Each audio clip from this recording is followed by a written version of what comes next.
Well, good afternoon. Hopefully this is up and running. Um, great to great to go live again. Just going to run a few trains around and have a bit of a chat. Um, as you can see, I've got not train controller. Here it is. I've got iTrain up and running and a view of the layout. You can see also a bit more layout just over my shoulder. Hey, Valleys 56XX. Good to see you. Good to see you in. So, I think what I'm going to do is see if I can get a train going or something. Now I haven't turned my layout on, and one thing I've discovered is I need to sort of just go through this step by step. Otherwise, everything goes wrong, and this always happens. Whenever I do a live stream, everything starts going wrong all at once. So, first thing, turn on the controller, and that's on. Now it's James Pets. Hello, James. How you doing? Good to see you. So we just turn the controller on. The next thing is to see. I'm running iTrain already to connect. And I can hear a couple of little clicks in the background, a few things going on. Hopefully that's all set up. And maybe the next thing I'll do is just try and change a point. I'll try and change one of these ones over here on the far right, just to see if that's going to work. And it's not, because the system's not ready. If I look down the bottom, right, there's a little green bar going across, and I think I just have to wait for iTrain to pull itself together while it connects the layout. There we go. That seems better. Now let me try and change one of these points again. Can't hear anything changing, so that's not the best start.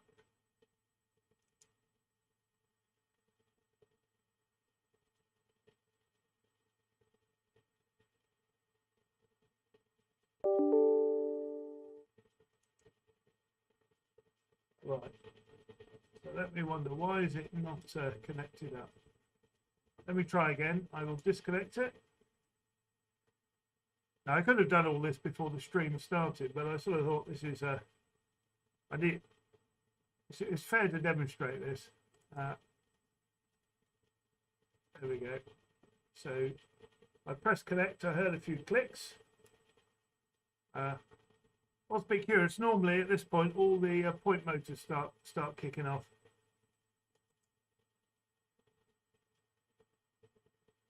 And again, I think I just need to wait for it to sort of go through its motions. So one of the things I want to be doing today, I've got a new loco. I've done another conversion. I didn't film it, but I think I might make a quick video just to show what it is and how I did it. But I got to a point where I just want to make some progress, and trying to make a video on every step means I never really get anything done. So that's good. I can hear a point motor changing in the background. There we go, and another one. So that's good. So I think I've got point motors going now. So that makes me think things might work. So what I'm going to do is I'm just going to drive each train once around the track, just to sort of make myself feel a bit better that everything's working. So I'll just move the mixed freight. I'll just move it on one block. It's a chance for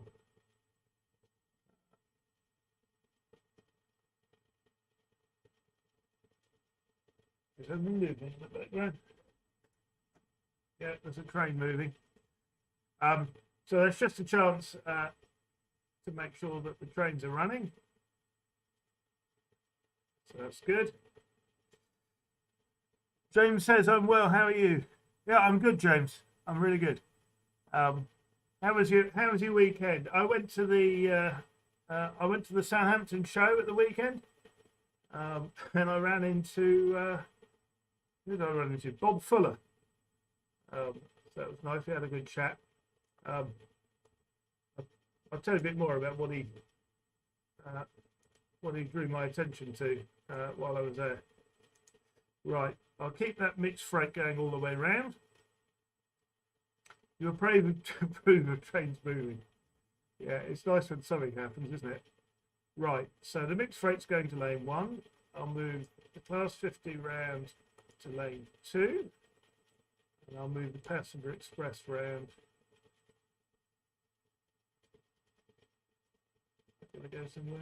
I'll move that to lane 3. So they've all got somewhere to go. Can you see this over my shoulder here? There's a train going there. That's good. What sort of service patterns do I plan on this layout? Right. It's James getting right to the business. So the layout that I've got at the moment is just the basement. It's the storage area, and so on the far left of the layout diagram, you can see there's 4 tracks that sort of go to nowhere, and that's where the main line starts. So what we've got here is just a way of coming off the main line, going down 1 level. Something's gone wrong. Going down 1 level, and getting into the storage. Hey, Darren Faulkner. Good to have you in. Now, what's happened? Because I know something's happened. It looks like the mixed freight has overshot its lane. Hold on.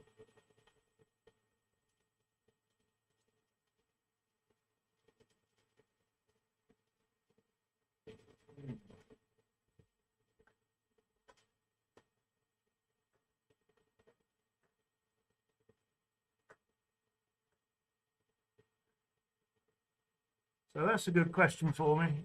Why did the mixed freight go too far? It shouldn't have done that. It's generally worked quite nicely so far. Right. Anyway, yeah, so James, you were talking about this layout. Yeah. So, in fact, James, I've got a video where I talk about the whole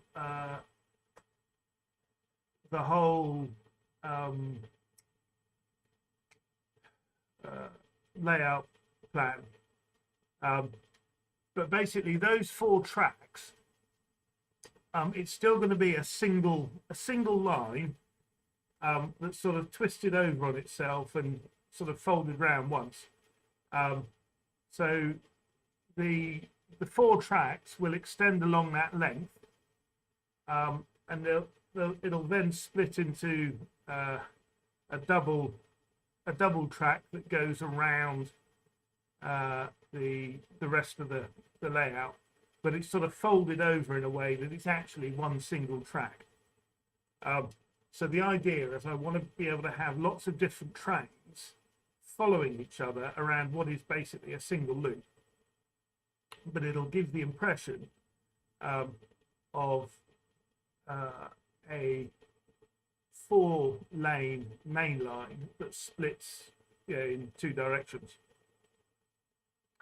And obviously when everything gets to the far left, it will disappear into a tunnel, and so some things can then go down to storage, and other things can come back out of storage and go in and out of that tunnel. Hope that answers your question. Right, the trains have stopped running, so I think that means everyone's done a lap of the track.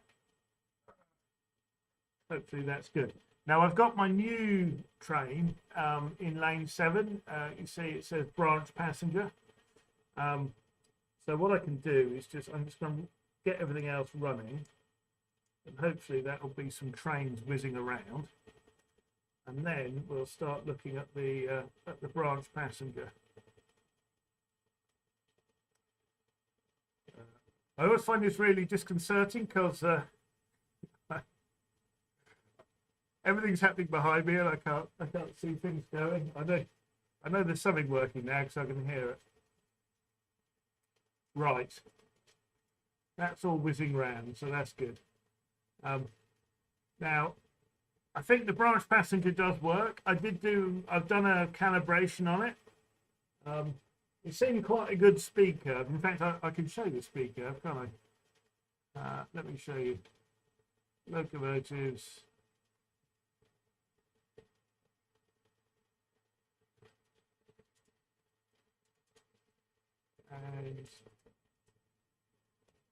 And here we go. So it's a Midland compound. There you go. There's a picture of it. And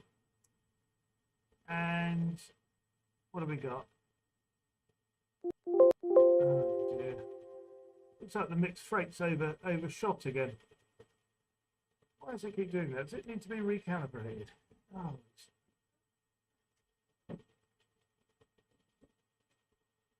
Oh, we've had a proper crash. Everything's going wrong as usual. Right. Anyway, we'll come back to that in a minute. Yeah, well, I was saying here it is, and it's got quite a nice speed line that I did in the calibration, so I'm pleased with that. Right. Let me go back to fixing everything. Stop everything that's going on.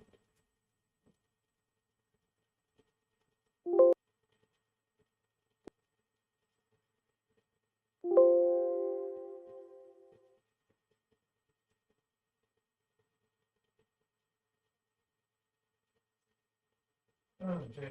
What was that? Everyone's overrunning their lanes now. Why is everybody overrunning their lanes?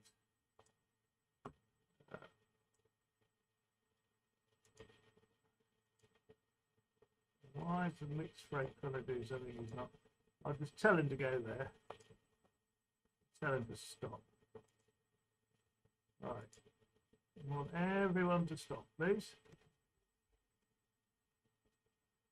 Okay.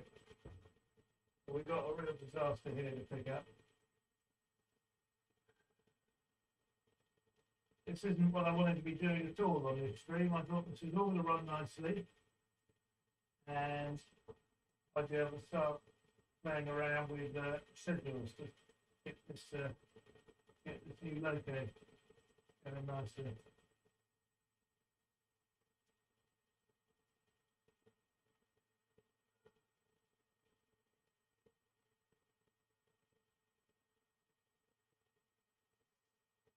Very much my motto, isn't it? How hard can it be? Well, all I thought I'd do is run a few trains around. I didn't think that was going to be very difficult at all, but it turns out it's a lot harder than I imagined.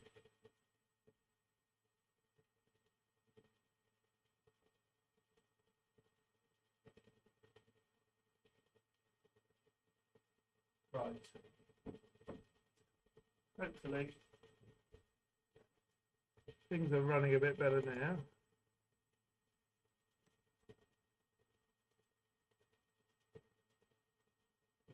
Who's trying to run?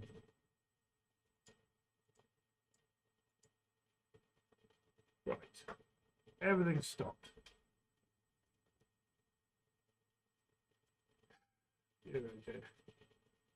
Right.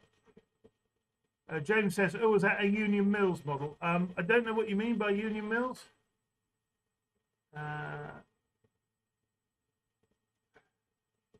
don't know what you mean by Union Mills. You'll have to explain that to me, James.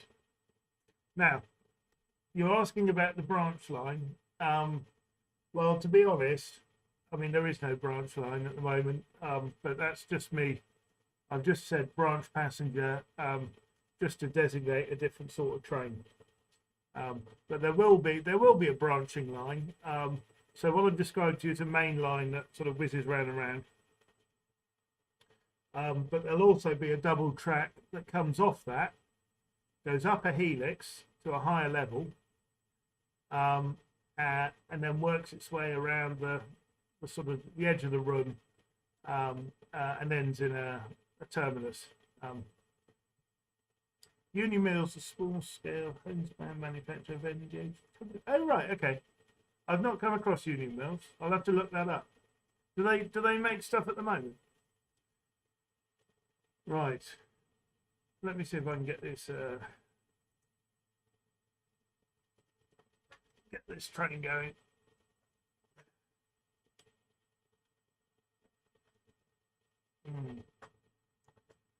Now, for some reason, no one's taken any instruction of learning, and that's because, for some reason, I've lost my track connection. So I will disconnect and reconnect. Right, iTrain's connected again, so that's a good start. James says, it sounds delightfully complex. Yeah, it is delightfully complex. I mean, it's not really. It's not really, but it is. But seriously, James, I mean, if I'm sure you're not that interested, but if you are interested, go and have a look. There's one of the early videos that I made, where I've sort of got the design. I think so, but it's small batches. They're not DCC ready, but they can be fitted with skill. Well, that's the problem, is I don't have that much skill. So I've done a few conversions of sort of Farish tender logos, and a diesel, but I'm making an effort on the conversions, but I'm not that good. Right, now I need to have a look at what trains I got where and put them in the right place.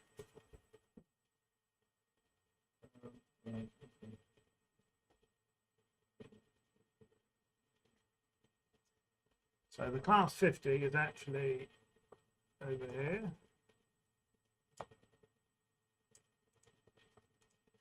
And the mixed freight, right. And the mixed freight isn't coupled, so that needs to go backwards to couple up. It's not working for some reason.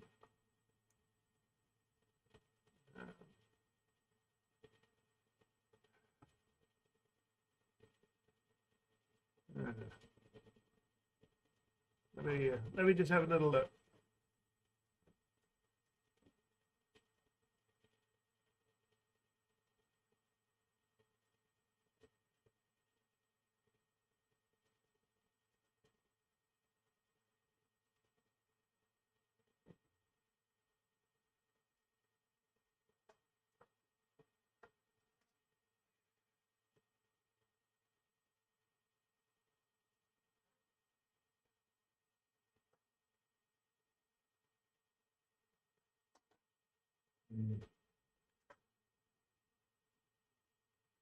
Right, I'm not quite sure why nothing's working. I will disconnect and then try and connect again. Let's see if we're a bit happier.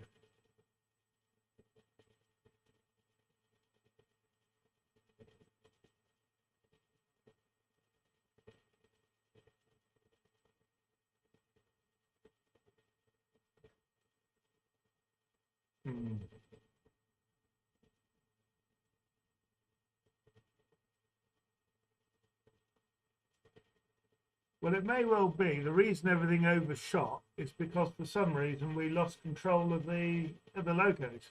That would make sense, because it just seemed like all three of them overshot. Maybe for some reason iTrain stopped being able to control them, and I've seen that sort of thing happen before. Suddenly they all just run away. They carry on doing the last thing you told them, which was to go forwards. Right. Let's see if we can get one of these to go. No, that's still not happening. So I've sort of seen this before, and the only thing I can do to fix it is to restart the boost the controller. So I'll turn that off. Turn it back on. Houston, we do have a problem.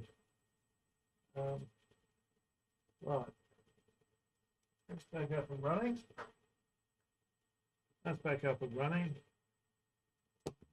Let me connect. There we go. And it's turned on track power. So hopefully that'll all get going again.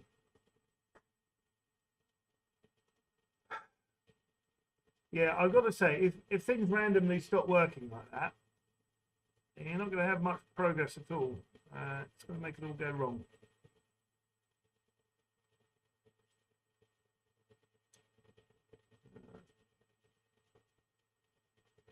Right. Looks like iTrain's still got its little green taskbar it's running through.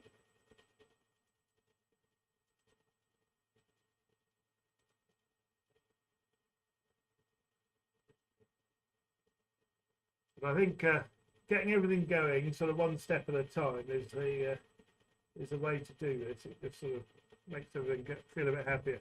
Right, can I drive my train?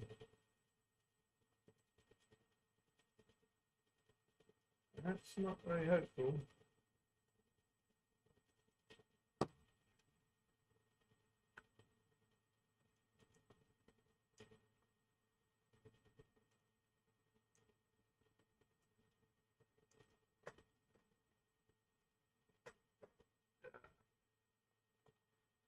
That's driving my class 50.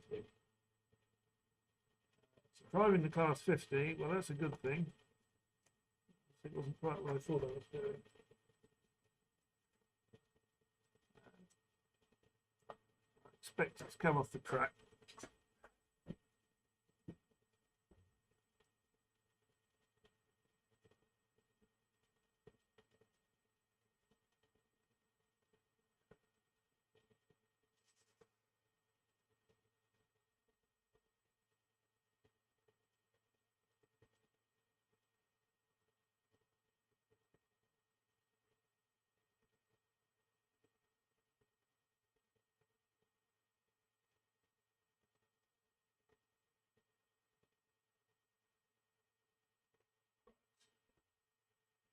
Okay, well, at least we know the class 50 works.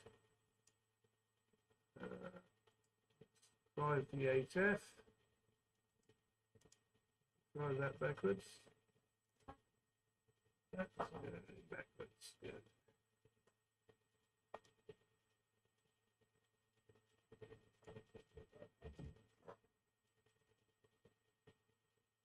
That's not what I wanted.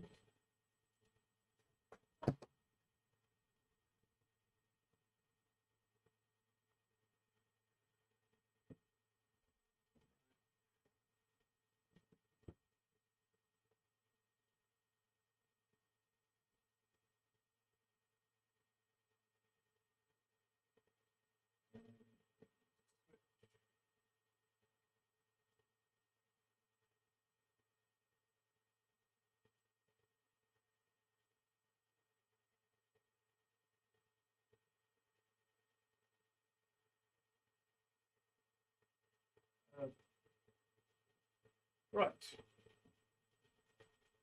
I think we're doing a bit better now. So let's see if we can drive ourselves around the track a bit.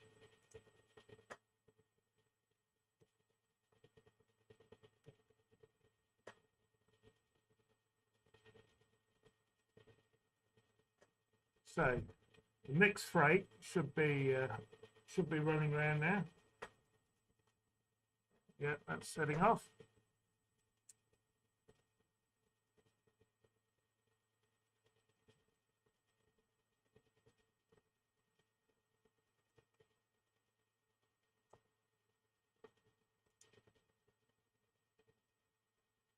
We send that all the way around.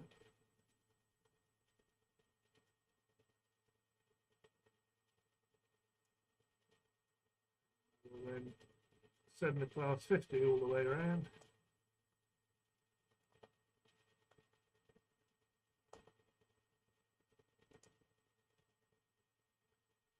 There we go. I do wonder if part of the problem is the streaming software I use using up too much too much resource on the computer.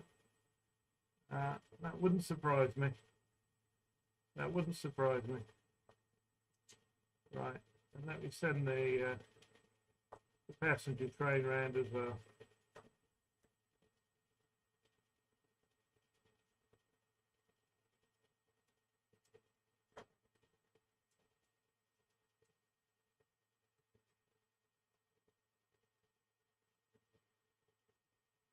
Right.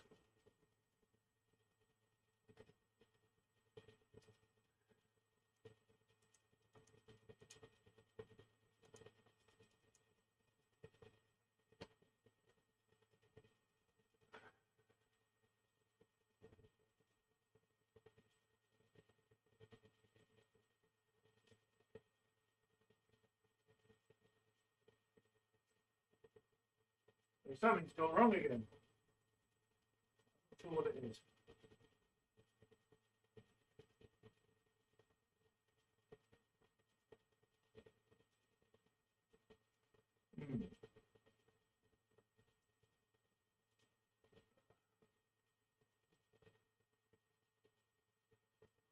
I think the mixed freight has stopped short.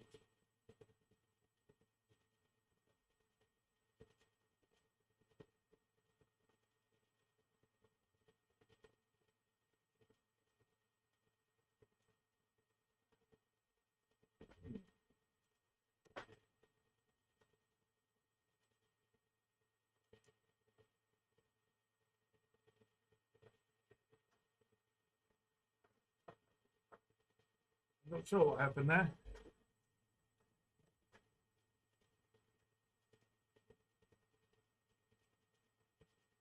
Oh dear, things aren't going very well on this. So this is why I just need lots of testing. Hopefully I'll get it going in a moment. Try to get the passenger train running as well.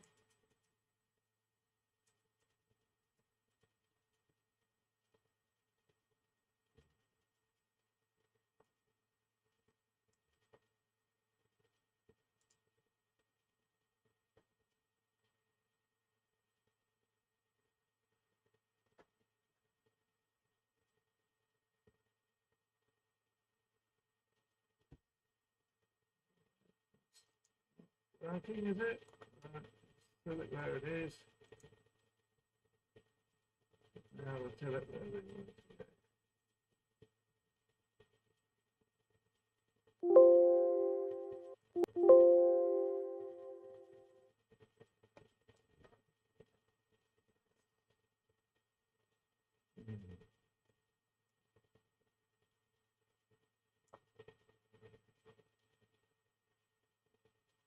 So class 50. It's getting confused about where it is. Everything's not quite working. I can't quite tell you why.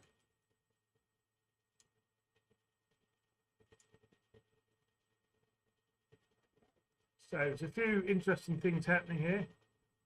You'll see it keeps flashing up that some of the tracks are occupied when they're not. I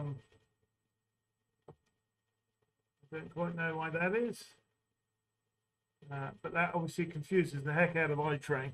Now I have discovered I sometimes get false feedback readings if I got too many twists in my bus cables. So that's no good. Let me disconnect and reconnect. I'm having troubles now, which I've not really had it like this for a while.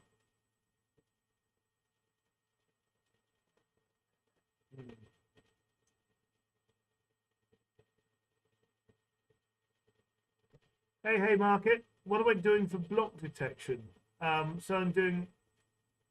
I've got current sensing using a DR4088. So it's as simple as that.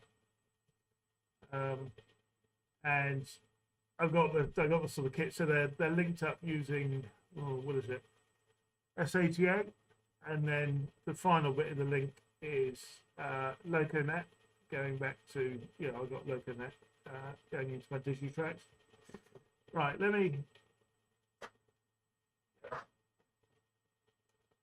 try and run a train.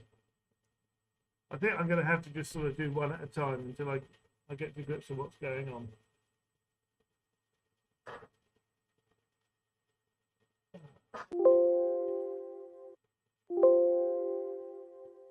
There we go.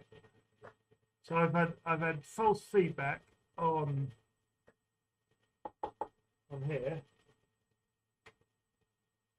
You see, and there was some.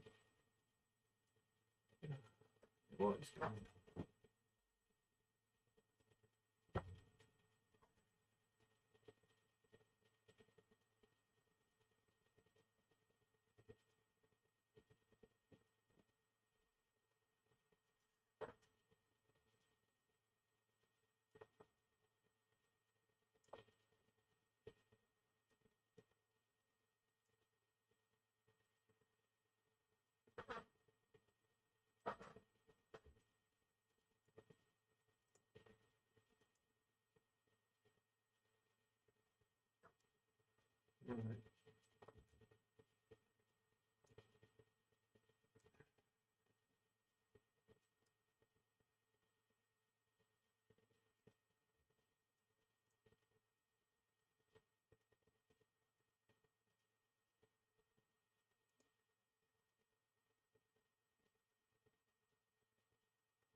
Right. So there's some very strange things going on. Are you recommending the bus wire should not be twisted? Right. So from what I've read and from what I've experienced, from what I've read and from what I've experienced, if you put too many twists in the wire close to the detection device, then the thing has too much. What's it called when you have when you put twists in a wire?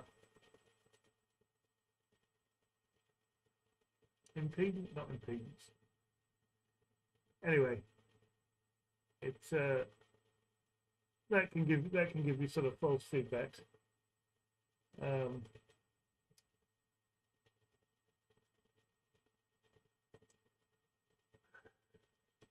There's something weird going on here.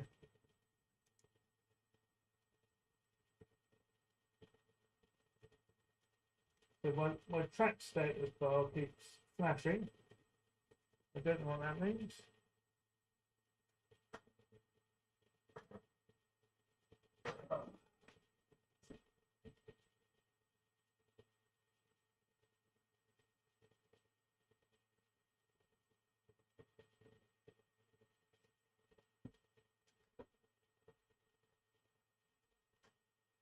Right. This whole thing seems properly broken at the moment.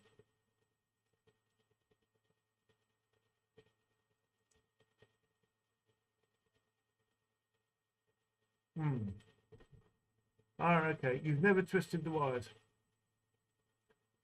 Hey, Jeff. How are we doing? Glad to see you turn up. We've got everything going wrong here today. Okay. So I've pressed disconnect. My track status thing has stopped flashing. So it's not connected. There's no track power. I think that's probably what that means. Yeah. Right. I'm going to power cycle the controller again. In fact, I'm even going to actually unplug it.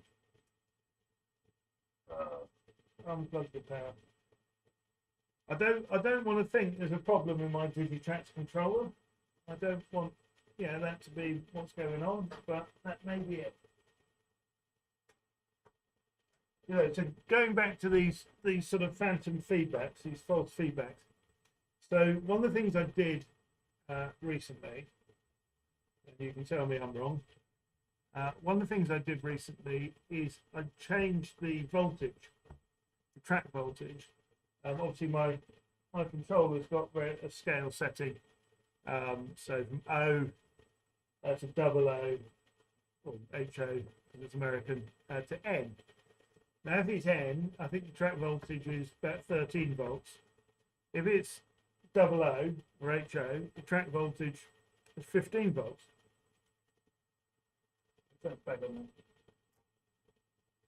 And so I set the track voltage to be 15 volts. And the idea there, well, the idea there is why not?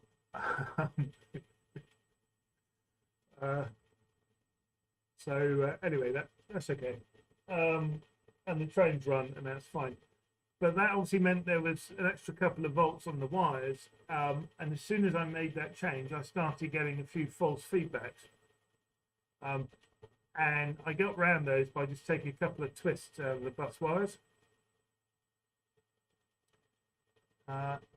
If you have any sensors ranging from 1 to 16, the DR5000 can't deal with it. So I'm not using a DR5000, but that's interesting to know. Overdone station. I do have sensors 1 to 16, but I'm not using a DR5000. I'm using a Digitrax DCS 210. Right. So I've restarted my controller. Let me reconnect.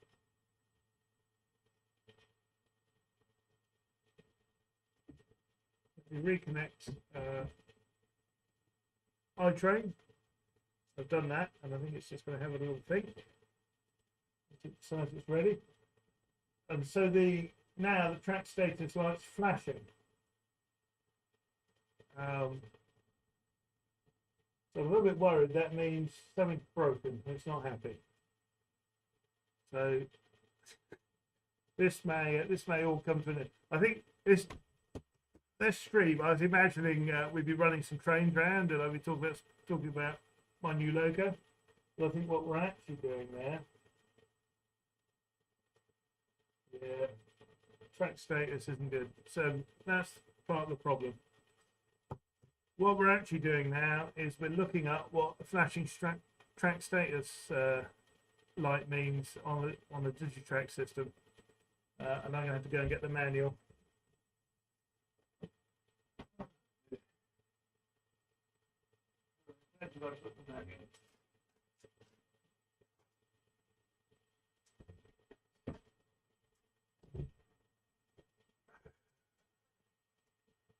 Right. Track power indicator.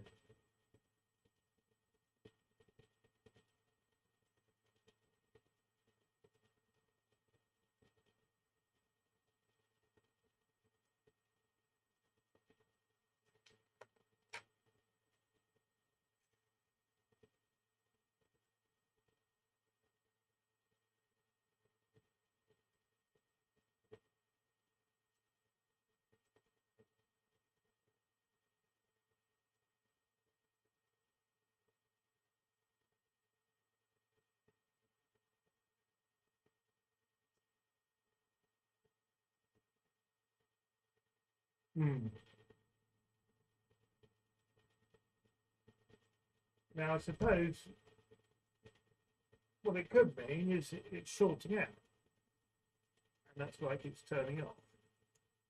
That makes sense. Let me disconnect that. Let me try and use the Digitrax throttle to turn on track power.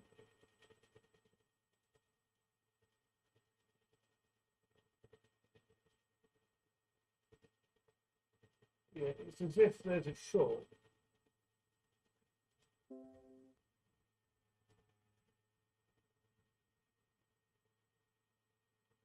I can't see anything to be shorting out.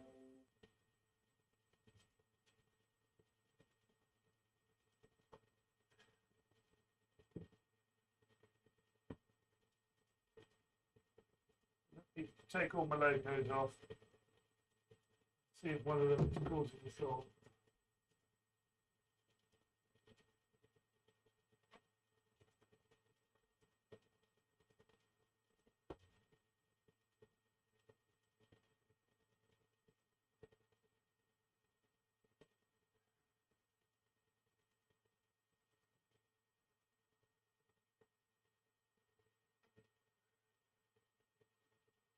Oh, there we go.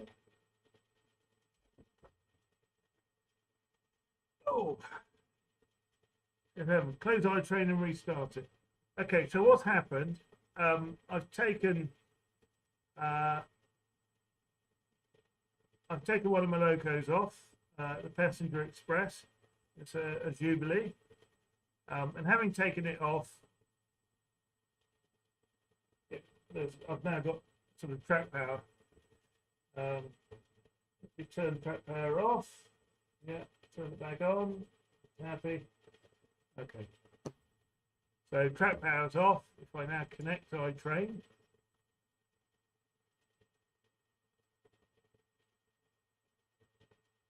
yeah, and iTrain seems a bit happier. The track status is on. Right, let me put the locos back on one at a time. Hold on, let me just let iTrain go through its cycles. But yeah, so I'll put them back on one at a time. And I suppose I then have to ask myself the question, why is that loco shorting out? I'm very disappointed if the answer is it's blown up the decoder. Perhaps you're going to advise me why it's blown up the decoder. I have to say that's the one loco I wasn't expecting to have the problem.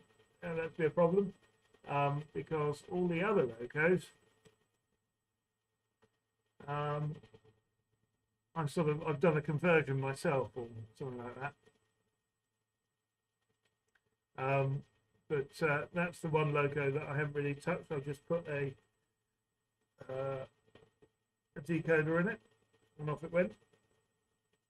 So I expect the decoder's knackered. That's going to be what it is, isn't it? So that's really annoying. I think that decoder is a Digitrax decoder. All the others are Zemos. Yeah.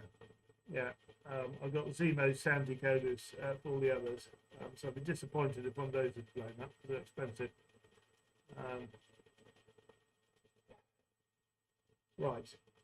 There you go. Digitrax seems to have done its thing. Sorry, iTrain's done its thing. Let me go and put some trains back on the track and see what's going on.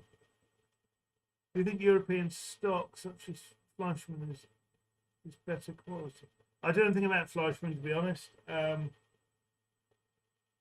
Apart from, well, the only thing I've got that's from Fleischmann is the re-railers, which I've got on my track. I've got 2 re-railers on at the moment that just put things back on the track. Let me put some locos back.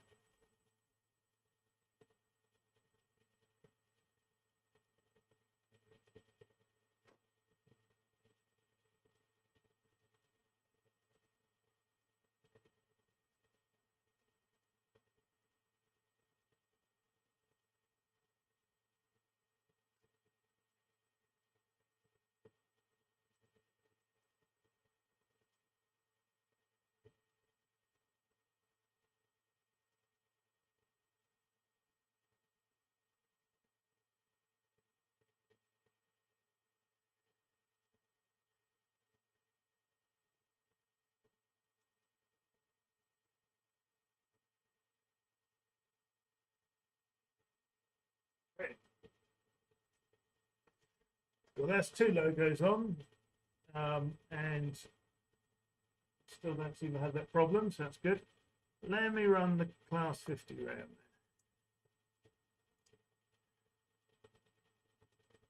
See, okay. We've got a train moving, so that's a good start.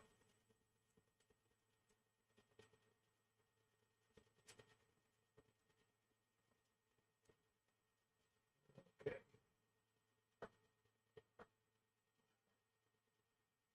Seems a bit happier.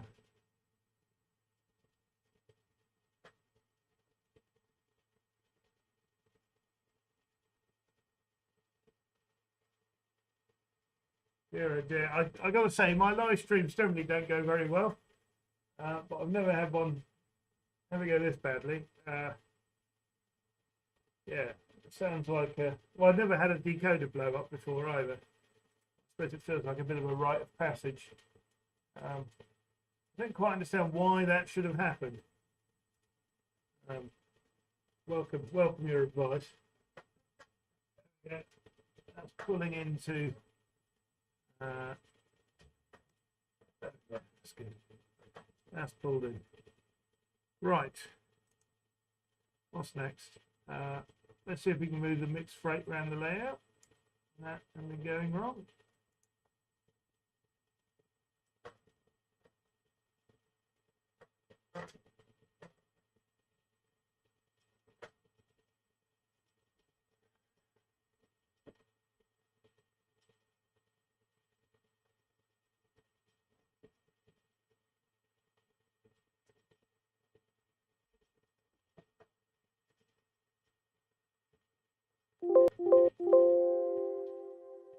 Well, that's all gone wrong again. That's why.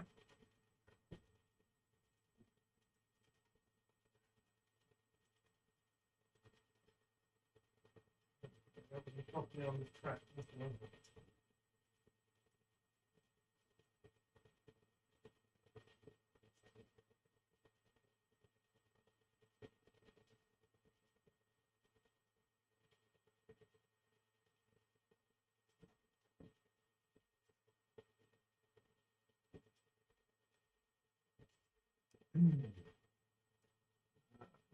Set the mixed freight to be there.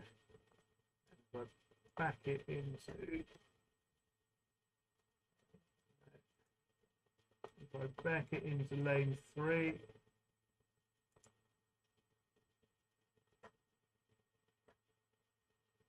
Hopefully it'll then pick up its train. Going backwards.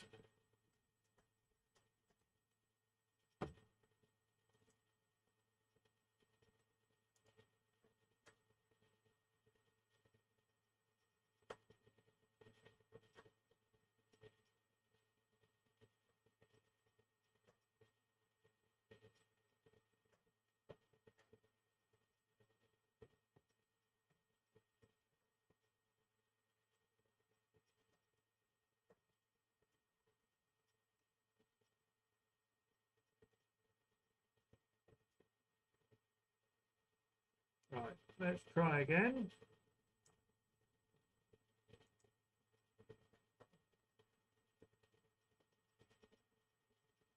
If we can get it to whiz round.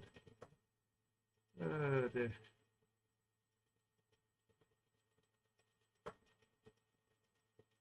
Are the manufacturers aware of this issue? Shut down, you might need to shut down iTrain and start again. Right. Do I think automation is worth the effort and the cost? Yeah, definitely. So I have had this working nicely, you know, with three trains dancing around each other. And that's what I want. You know, I don't want to be driving trains. I'm happy to drive trains to do a bit of shunting. That's what I want to be doing. It's a little bit of shunting. But while I'm doing it, I want to have trains whizzing around in the background. And I want the computer to sort of keep track of everything and not let things crash. So, yeah, automation is kind of what I'm into. That's what I want. Whether or not, you know, I can make it work or not, well, that's a different thing. The trouble is, for automation to work, everything has to like work perfectly every time, and if it doesn't, that's a problem. Right, let me.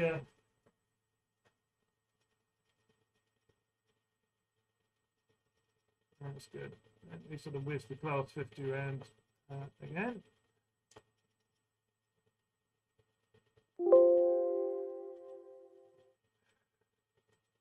For some reason,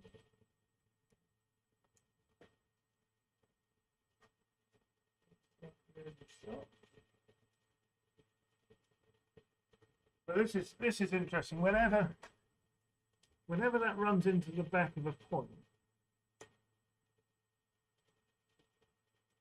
it sort of triggers a false signal.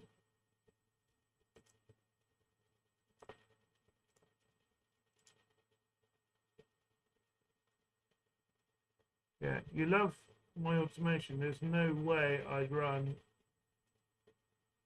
3 or 4 trains at the same time myself. But shunt others around. Well, if it works, there's no reason you couldn't.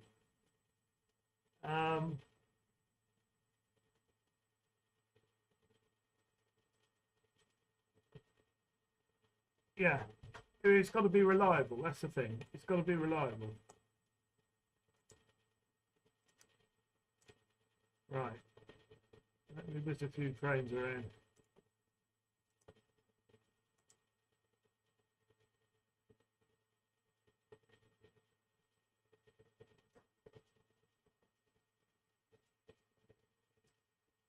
Oh dear. What am I going to do with this this loco then?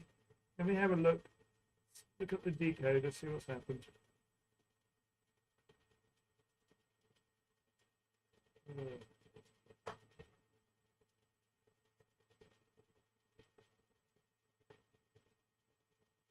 Did I use a practice layout? Did I set up a practice layout first? No. No, I didn't. Perhaps I should have. Perhaps I should have. But no, this is my first layout. I mean, I had layout when I was a teenager, but you know, but this is why I'm sort of going very slowly and gently, and I'm trying to suss out every step as I go before I move on. Now,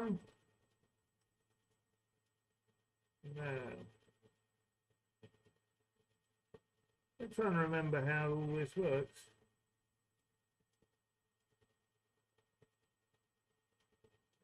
How to get the lid off. How to get the lid off. I have to hold the wheels and take them.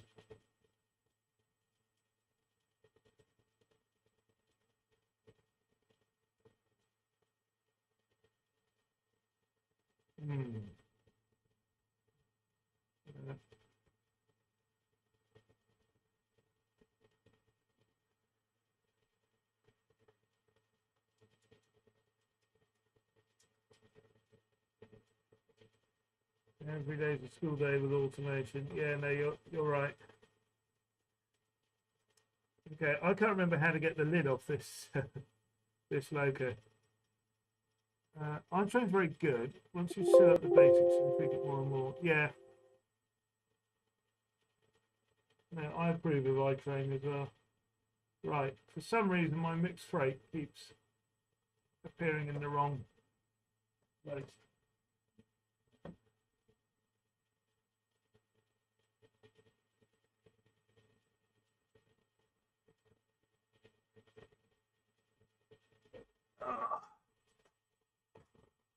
Right, so one of the problems I've got is my mixed freight seems to need calibrating again. So I don't know if I'm going to do that.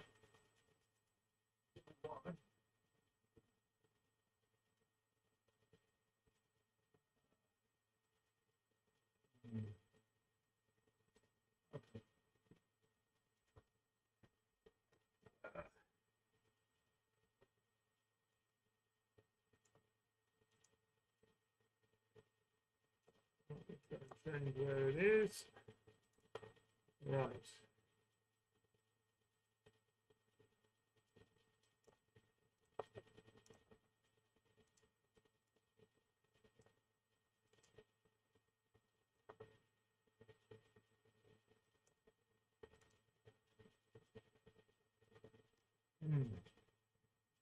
I suppose track couplings and loco reliability are the main issues.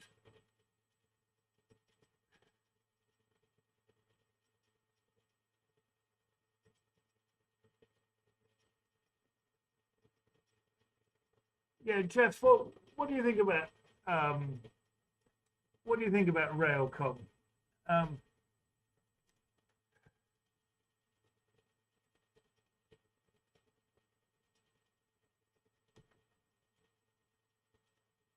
What do you think about Railcom? That's very interesting, James. Have I changed voltage? Well, I did a while back, but I'd recalibrated all my locos. But maybe I need to calibrate them back. Anyway, I'm gonna recalibrate this in a minute. I'm just gonna get it to shunt some coaches out of the way, and then we'll be. I'll set it up to do a recalibration.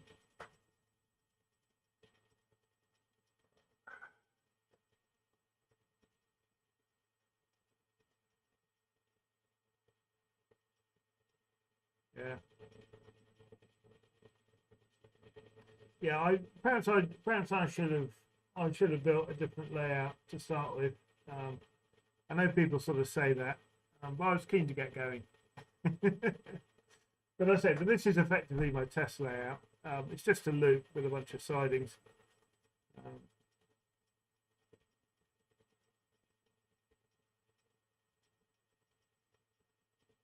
So Jeff, what do you need for Railcom then? I mean, I've got decoders with Railcom. Well, most of my decoders got Railcom. But presumably you need a different feedback device, don't you, rather than the DR4088. And it's more expensive, obviously, because everything's always more expensive. Right.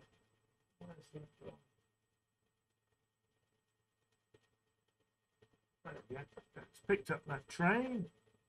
Next freight house, so let's whiz it round and park it in lane 1.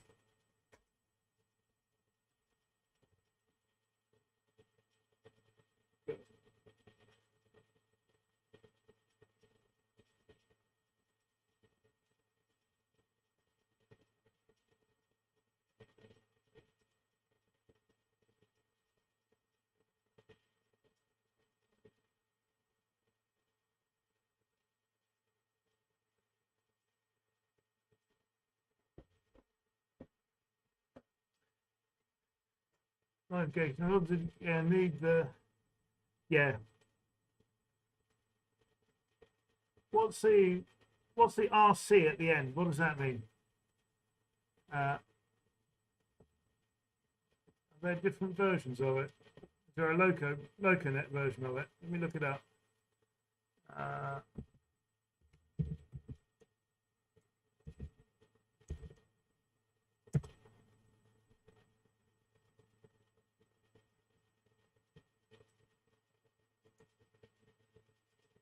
And James, do I need a DR5000, or can I use my Digitrax controller?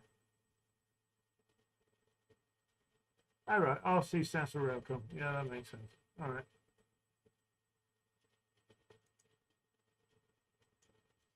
DR5000.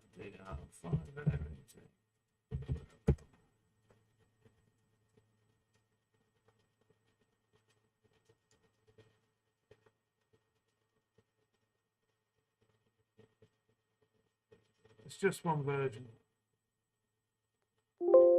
So what bus does the DR5088 use? Oh, what's happened?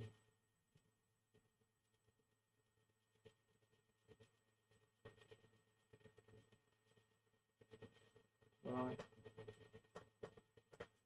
Oh dear, I'm such a muppet.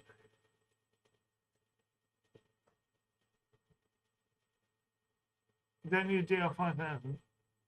So James, what controller do you got? Yeah, no, I know I've got a problem. I've parked it in the wrong way. I'm too busy chatting. That's the trouble.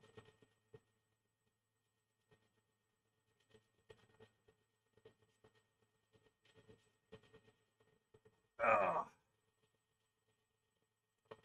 Let me shunt it out of there. Yeah. Oh, it uses LocoNet, does it? Oh, right, okay. So actually that could work quite nicely then.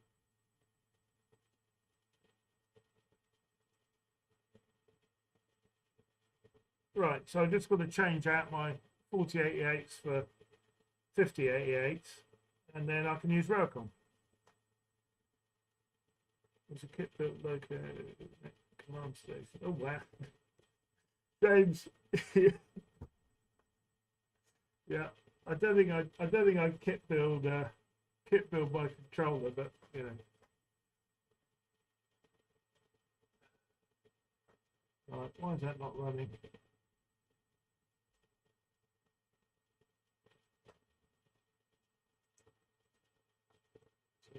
Model, isn't it?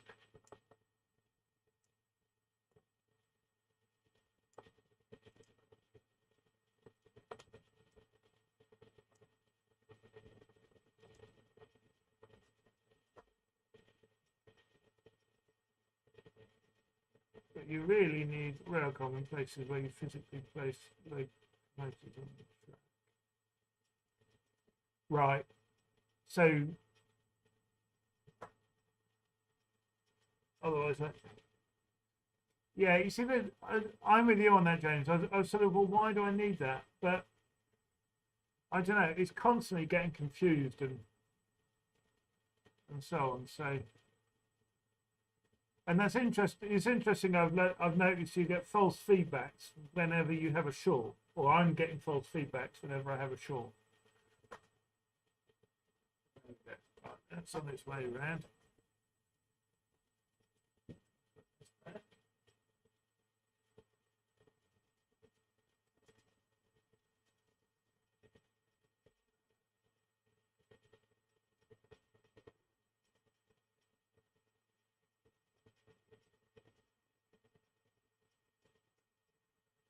So I got a short then because I was pushing my wagons over points that set the wrong way. So the wagons have got metal wheels.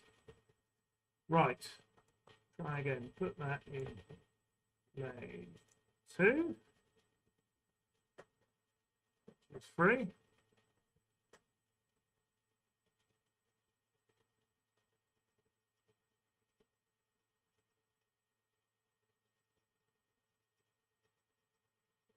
Yeah, this is.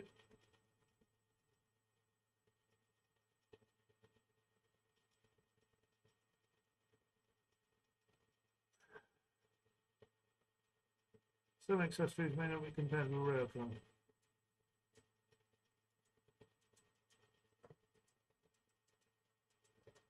All right, it's all looking good now. We've never had an issue with Railcom. So what does the 5088 cost then?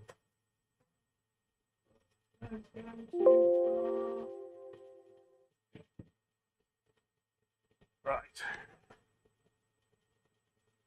Very good.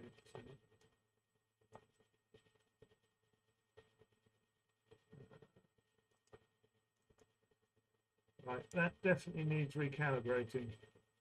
But it's a good question. Why does it need recalibrating? Oh dear, oh dear. Right.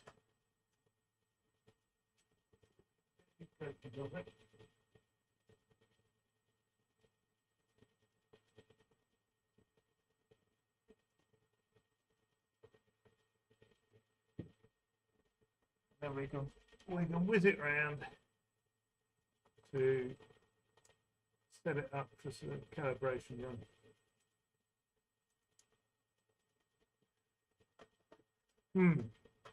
The biggest issue is getting hold of next 18 Railcom decoders at the moment. Jeff, that's interesting you say that. I really struggled to get Zemo decoders recently. And I use, and I'm converting all my locos to sort of have next 18 sockets. How many feedbacks do you have in that block? So a lot of my blocks have only got one feedback in.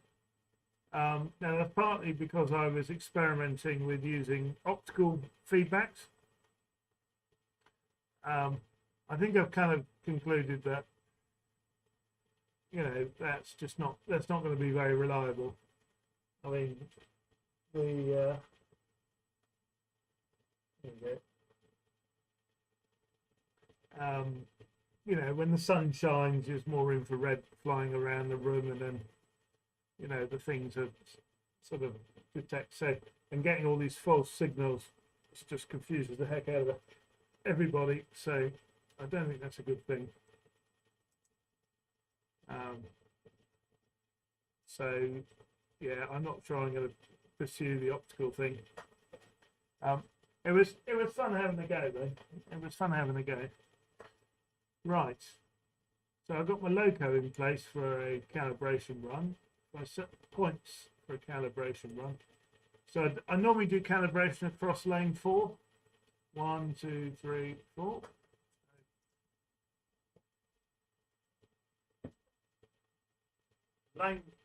Lane 4 is clear. So that's good. Right.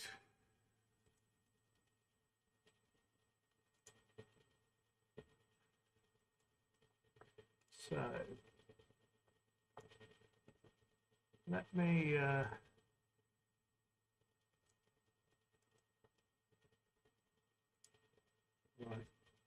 If I just run every 10th one, and I'll see how close I'm currently getting to what's there. Obviously, it should be different. Okay, let's go.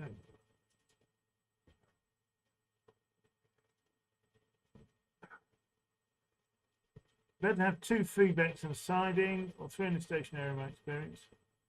Normally have only 1 feedback and 3 track. Yeah, I mean, I'm sure I think you're right, Jeff. More feedbacks are better.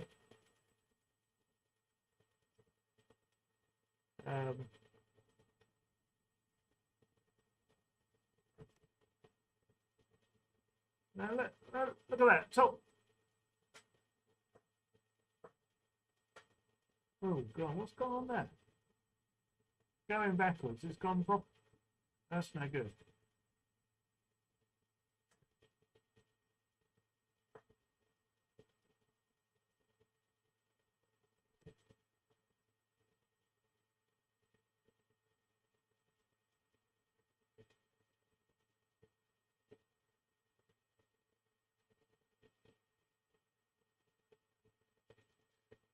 Yeah. Anyway, so some of my tracks here have got 2 feedbacks in the block, and some have only got 1. But there we go. I can cut the rails and put more in if I need to. This is all stuff that I'm learning as I go.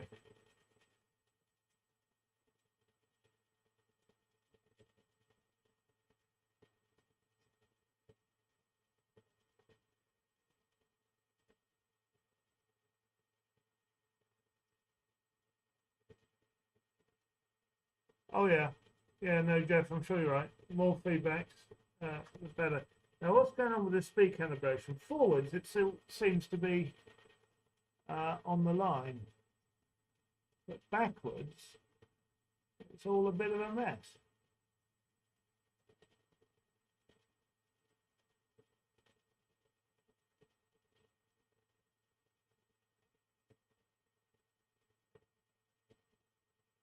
Why is that? Having said that, it was overshooting going forwards, not backwards. So who knows? Who knows? Oh, it's a real shame, this. So how often do people? How often is it necessary to sort of redo it to recalibrate your locos? And I get the feeling I shouldn't have to do this often.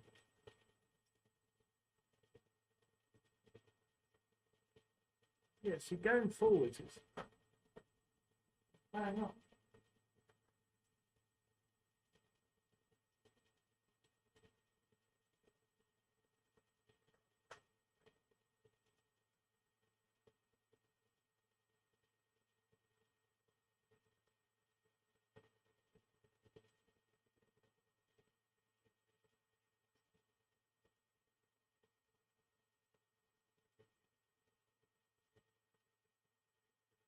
You don't find it need to recalibrate unless you change something. Yeah. Well, that's sort of what I would have thought, James. So why am I having to recalibrate now? I've heard that iTrain can do useful things in multiple people.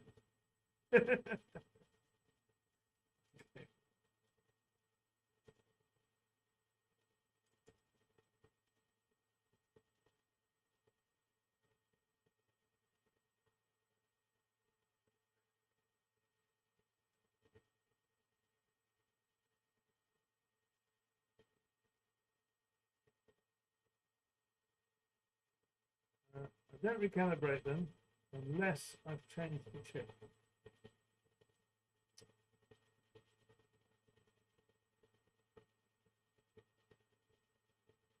Yeah, I've had this problem with a lot of my logos. We've only got a handful,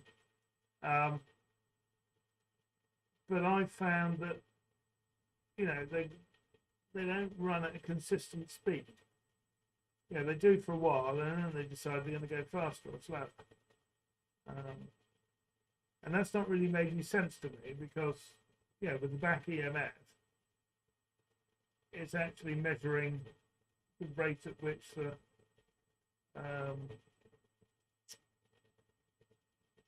motor turns. So obviously you get wheel slippage, but that's something else.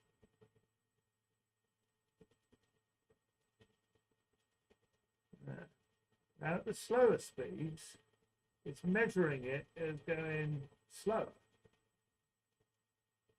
than, well, the last couple it's measuring it as going slower than it was.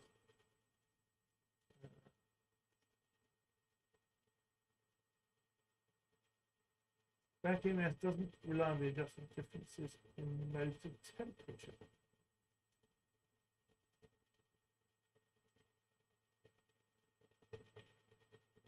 But what difference is? I thought the whole point of back EMF is it is actually measuring the speed that the motor's turning at. I thought that was the point. It runs it, and then every now and again, it just measures the back EMF instead of running it to see how fast the motor's spinning.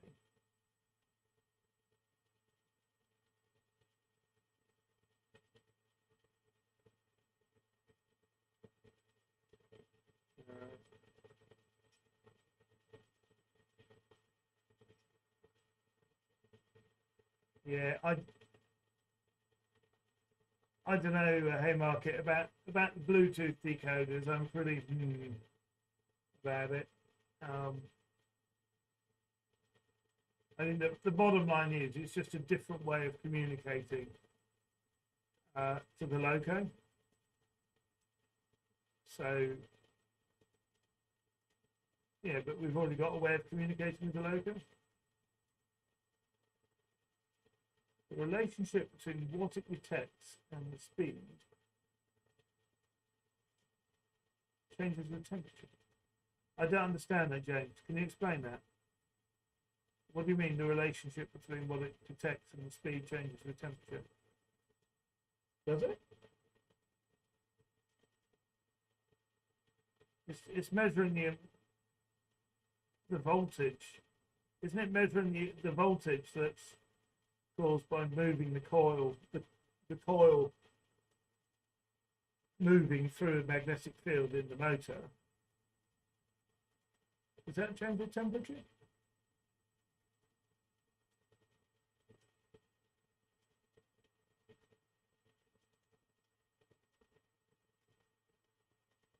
Yeah, no, I mean, Jeff, I understand the theory.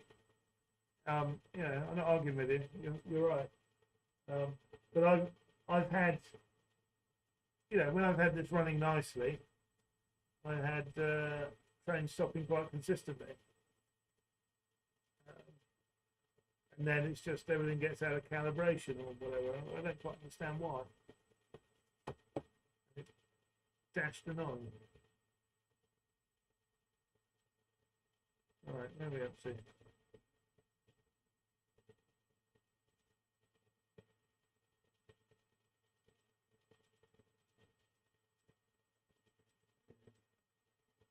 Right. Oh, I think my Jubilee's knackered. Oh dear, why has this happened? Why has this happened? Oh. Back EMF does not directly detect speed. It detects electrical feedback from the motor. Yeah.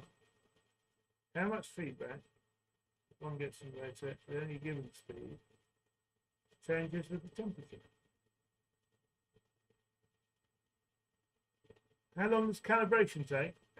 Well, it started at the highest speed step. It did all the fast ones. It's now doing speed step 46. And that'll do 36, 26, 16 and 6. But obviously the lower speed steps, it goes slower, you know, back and forth. And therefore, it takes longer. Pretty much it. But yeah, I know. Sorry, it makes it quite a dull stream, doesn't it? There's not much else I can do while it's running it there. If you have changed the voltage, then they'll act different. Yeah, no, you're right. But since I changed the voltage, I've recalibrated all my logos. So what I've done is I've changed the voltage, and I then went through the locos and I set the sort of maximum speed, you know, and sort of redid the speed curve to get it more to my liking. And then I redid the calibration. So I thought the calibration was good.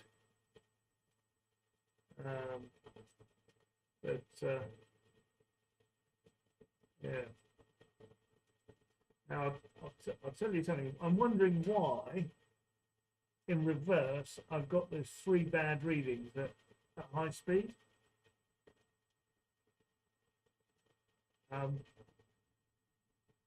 Jeff said, "Did I clear the existing speeds?" No, I didn't. So what I'm doing is I'm just redoing all the ones that end in 6. So 6, 16, 26 and so on. Because I want to see if, you know, if they're out. But actually it looks like the ones that it's tested are reasonably in line with the existing line, which suggests it doesn't need to be recalibrated. And that's fine. I'm happy with that. But if that's the case, then I think the question then is, why did it keep sort of overrunning the blocks? So that's, you know, that's the question for today. So I'm not sure. But it does seem reasonably in line. I think what I'm going to do though is I'm going to change, what is it, CV6 to change the mid speed.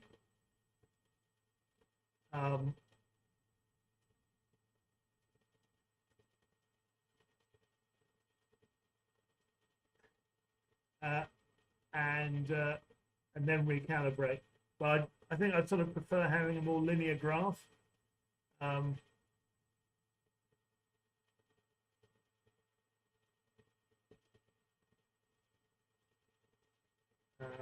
Seems that a good set of flow charts that help keep on top of iTrain.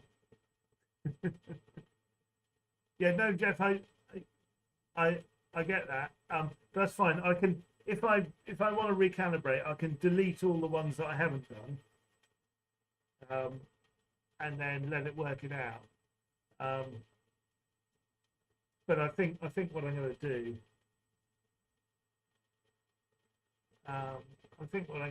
is I'm going to adjust CV6, and then clear it out and redo the whole thing. Do I get a delay between the feedback trigger and the detection sum? Well, I don't know, James. Maybe I am, but how do I know? How can I tell? I've never understood that. In iTrain, it says, well, what's your sort of feedback delay? It's like, well, I don't know. How do I measure it? I mean, you know, the other logos have worked fine in the past, so It's all right. Right, I want to try and get at this decoder that's been shorting out.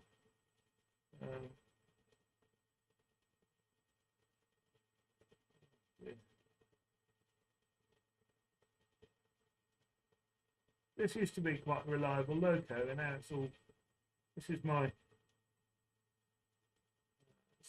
my Jubilee.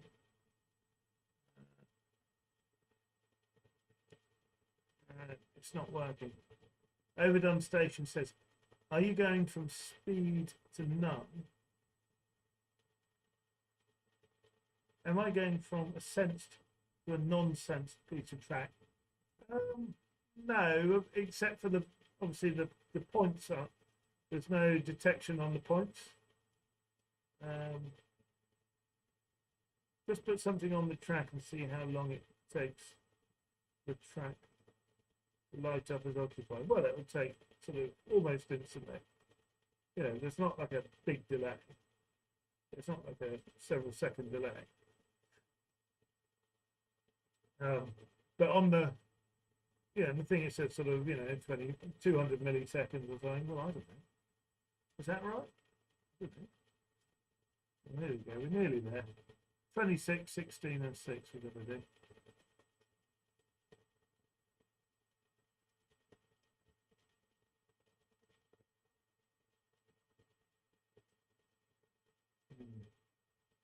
Yeah, I don't like the way it's the curve is very flat at low speeds.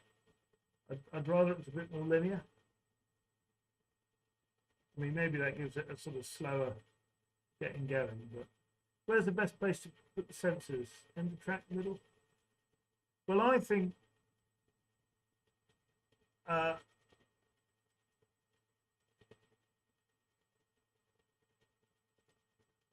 if you're doing occupancy detection, you're sensing all the way along the track, all the way along that block. Whereas if you're doing optical detection, which I was playing around with then at that, but you detect it in a particular location.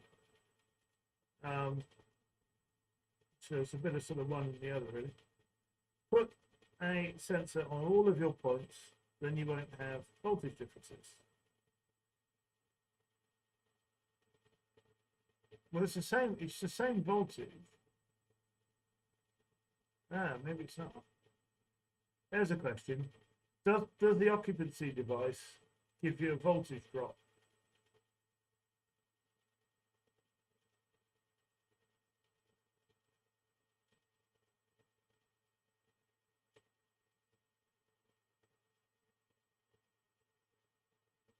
Yeah, no, I'm sure. Five-step calibration. But actually, the results here are pretty much in line with what I used to have. So, yeah, I can't really say what the problem was. All right. Well, when this is done, we're going to put it on the programming track and see where we are. And in the meantime, I'm just going to see if I can read some CVs off this Jubilee that was shorting out. And because I want to see whether the decoder's knackered or not.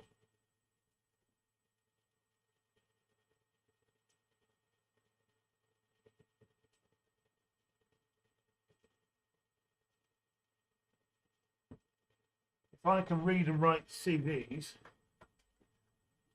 from that Jubilee, then perhaps everything's okay.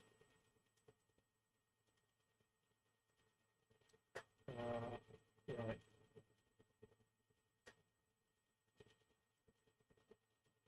Okay, so it's read the address, 9, whatever.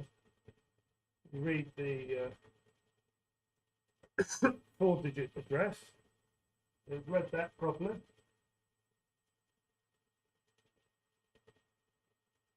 Maybe it's not shorting out anymore. It's be interesting.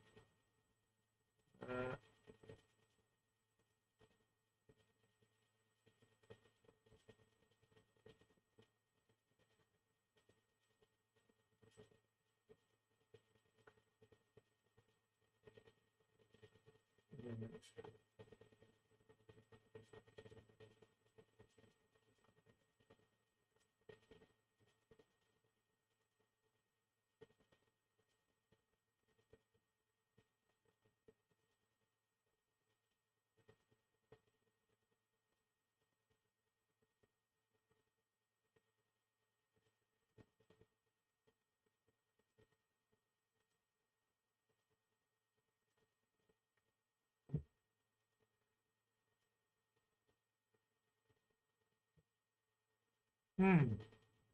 Well, on the programming track, it looks like that Jubilee works. Maybe maybe it got too hot, but I don't think so. Ah.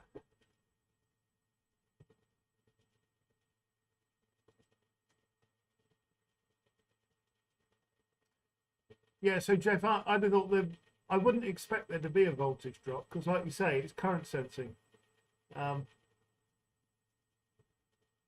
But it's also, I mean, a DR4088, it's optically isolated. It's optically isolated so that you know the feedback signal isn't electrically connected to the what you're measuring. So it's optically coupled, and I think that's my question: is there's one of those optical devices that causes a voltage drop? And I'd have thought the answer is no. Or, you know, I'd want it to be no. Then I wonder how it works. Overdone Station says, take a look at mine. Using two parts. Right. There you go.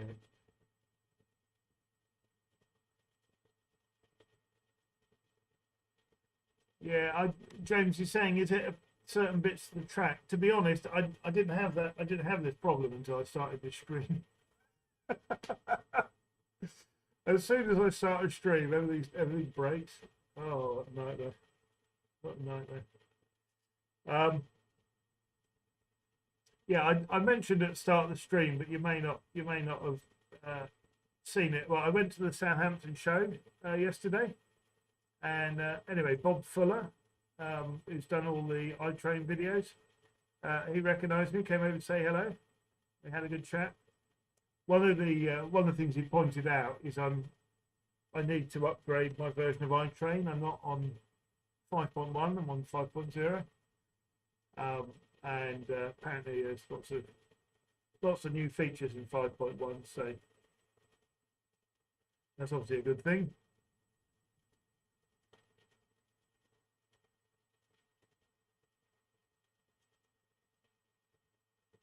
Right. Is it still running? What are we doing?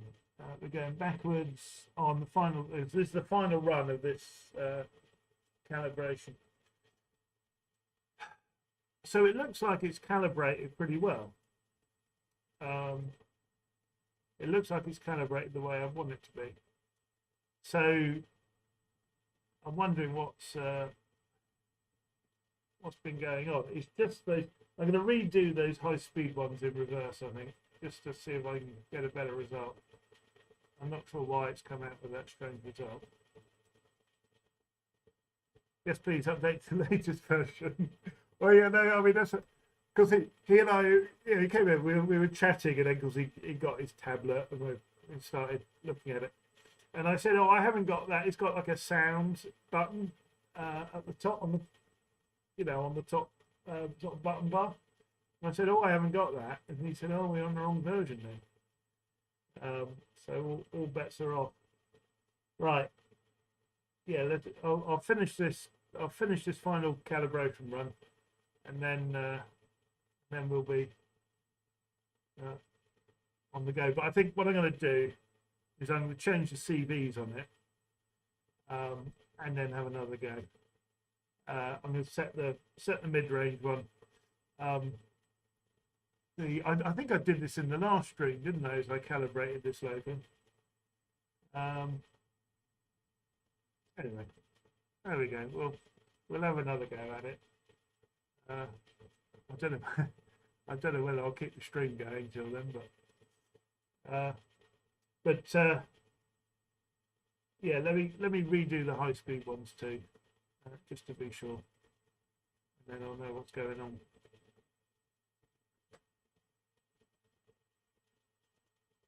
Right. So open. There we go. It's done. Right. So the ones that weren't quite right are 136, 116, and 106.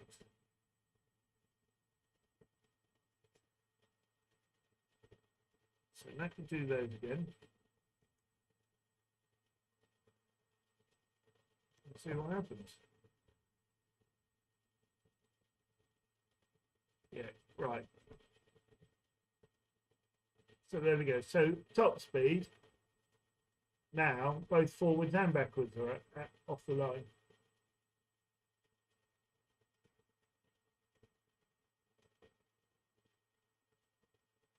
So what's going on there? And now going, oh goodness sake. Right. I think this is the thing about that I was saying about the you want a bit of deceleration when you're doing. So it was doing a slow run. Okay.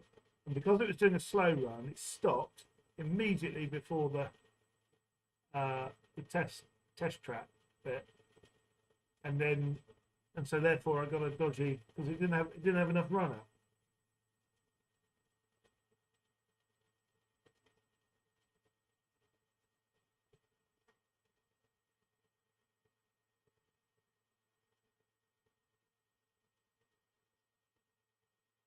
There we go. You see these are coming in. It's a little bit more on the line now. This looks better.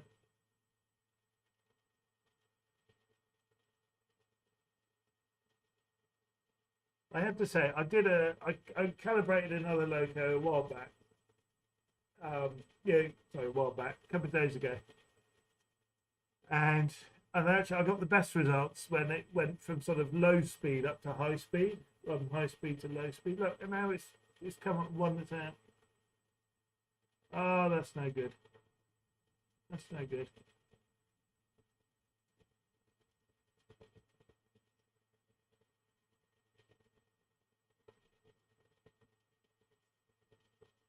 But again, you've not deleted all. Yeah, but Jeff, that doesn't. I'm not keeping this anyway, right? What I'm doing is I'm looking to see if those speeds, if the runs I'm doing now are in line with how it was previously calibrated. And so what this is showing me is that when I run it today, it's different to when I ran it a few weeks ago. So why is that? Well, why am I getting inconsistent results?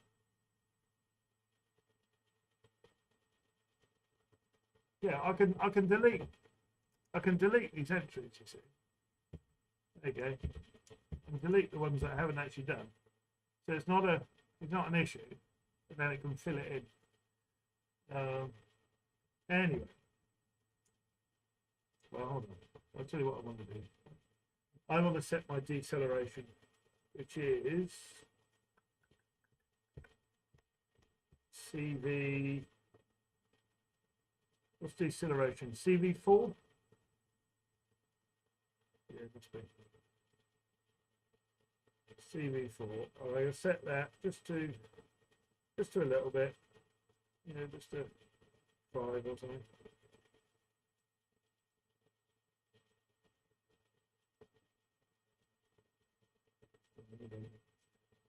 There we go. Right. So now I'm going to redo 26. Sorry. Redo them in order. Going faster, going slower. 106, 116, 126. And I'll give it a runner.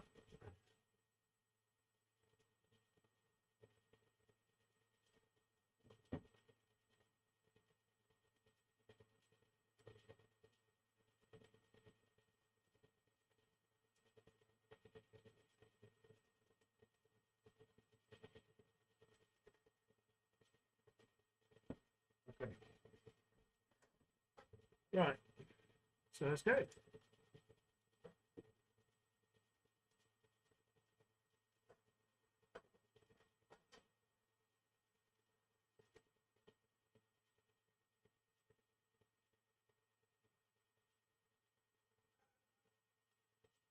And there it's like completely off the chart. So what's that all about?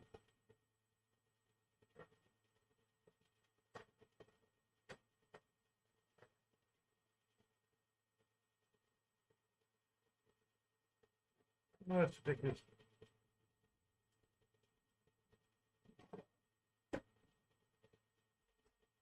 So I keep all the paperwork for my locos in a. I keep all the paperwork in a folder because I'm a good boy. So here I've got the paperwork for this loco, and obviously this has got the list of factory CVs. So remind me what all the different CV values are. Here are the old speed settings. Yeah, no, I will. When I actually run it for good, yes, of course I will clear out all the old speed settings. But I think the point is, I want to know why is it giving me values that are different to what I got previously and what that I got a few weeks ago. Why is it giving me inconsistent values? Right, let me run it again.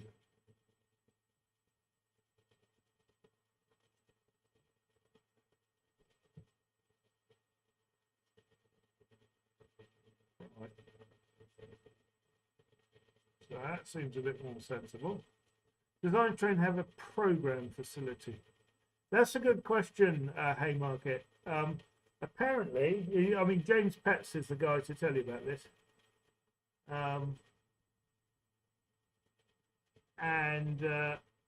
But apparently iTrain, you can sort of write a bit of code, and so you can really automate stuff. Whereas,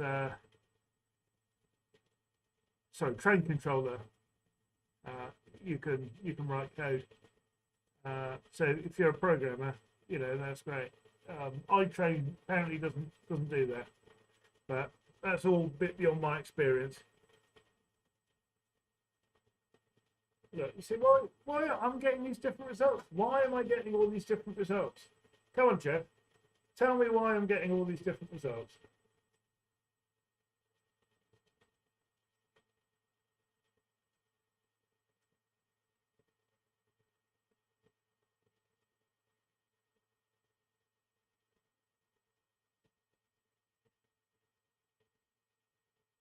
Why do I sometimes get a good run and sometimes I don't? Oh, okay. Decoder Pro. Right. I see what you mean. Yeah, I don't know about that. I mean, to be honest, I just change a few CVs and to sort of remember which ones I play around with.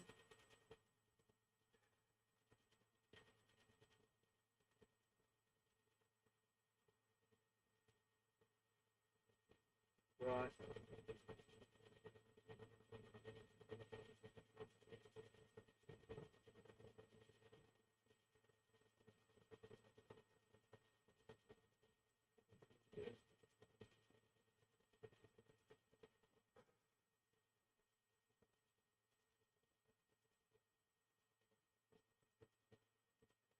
Well, guys, so I need some advice from you all then. So what I can see on it at higher speeds, I sometimes get inconsistent results, which tells me that sometimes the train goes at a speed different to what it's supposed to be going at. So you tell me, what do I need to do to get more consistent results out of my locos?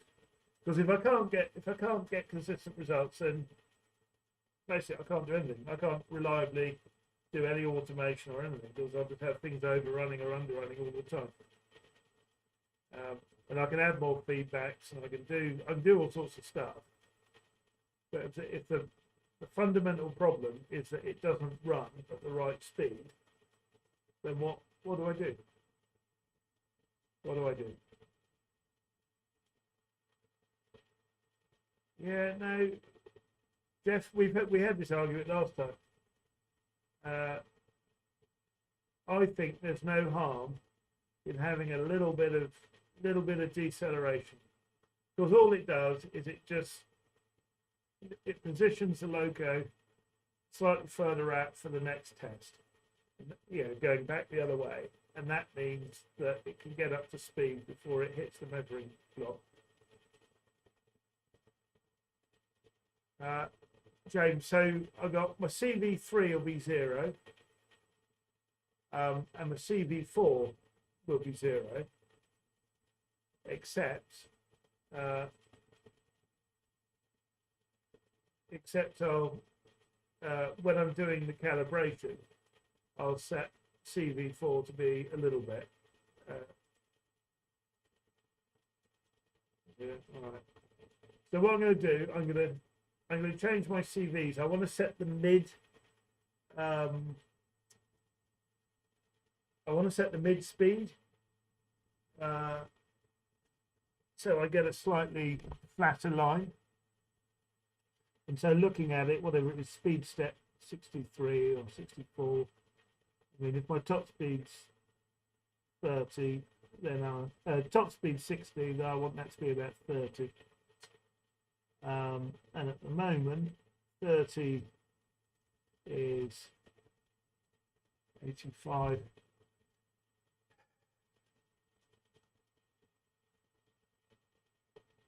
But actually, the top speed is set to be 50. So if I set my mid speed to be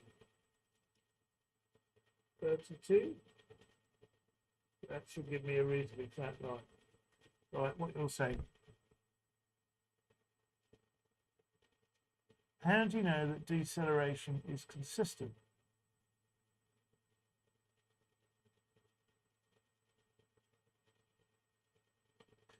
But about James, the point is, when it does the calibration, it runs it across a block at a constant speed. Okay, it doesn't start slowing down until it's finished the running over the measuring block. So it doesn't. Deceleration shouldn't make any difference, except when it runs it back the other way. If the train has stopped really close to the measuring block, potentially it hasn't got up to speed before it runs over it. So that's the difference of it makes. It can make it more consistent.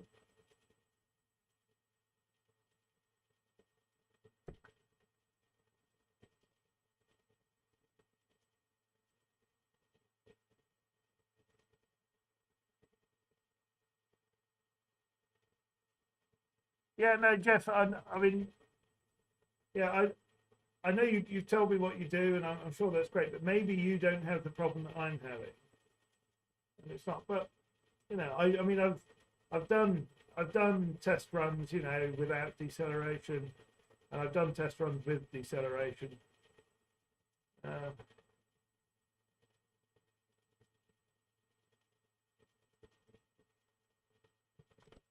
What's over Dean Station saying? By putting all the points on a sensor, on the track, voltage is set the same. All your radios.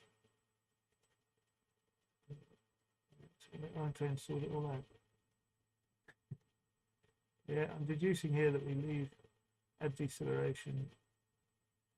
Yeah, so when Haymarket, when you run it, when you run it, what you do is you have your CV and your C4 set to 0. So the train does exactly what iTrain tells it to do. And then you let iTrain slowly speed up your train and slowly slow it down And that all works fine. That's great. There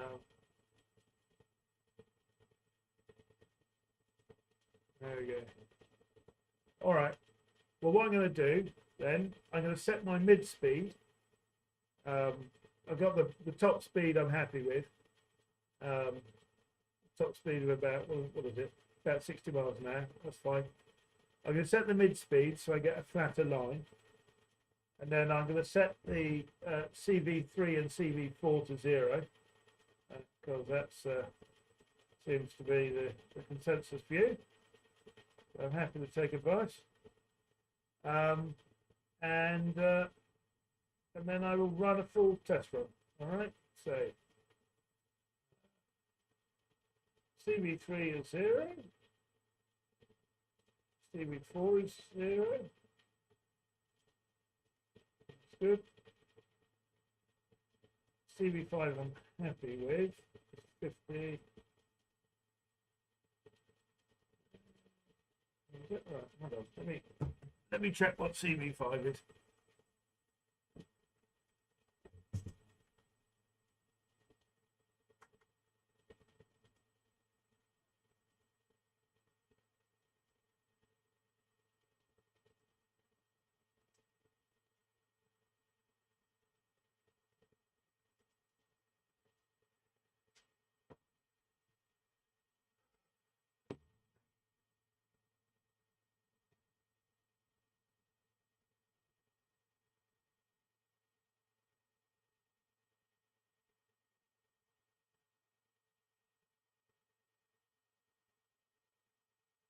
No, I got that wrong. CV5 is 125.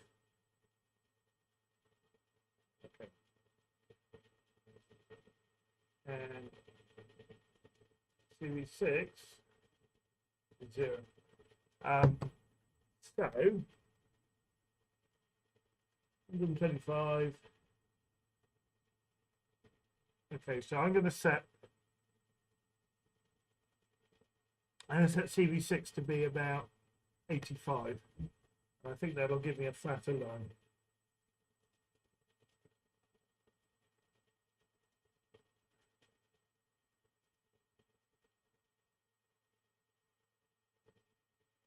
Okay.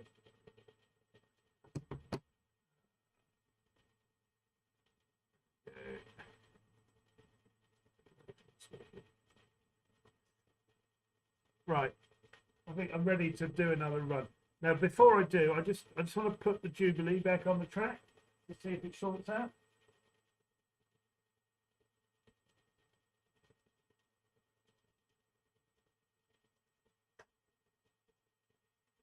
And the answer is it doesn't.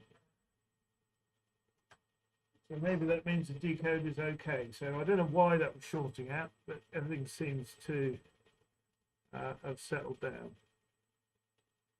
Yeah, they say set CV6 to be a third of CV5. Well, it depends what shape you want your curve to be. And I deliberately want to try and make the curve a bit flatter, because you can see it's quite shallow to start with. By making it, having a more linear line, then I think iTrain is going to have, well, I'm letting iTrain pick the actual speed. Maybe the acceleration will be sort of unprototypical, but anyway, there we go. Right, let me run another test run.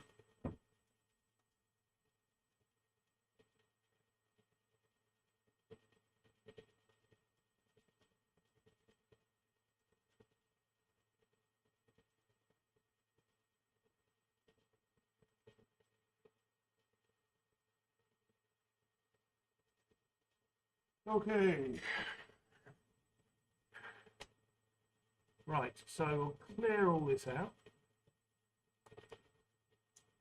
I will say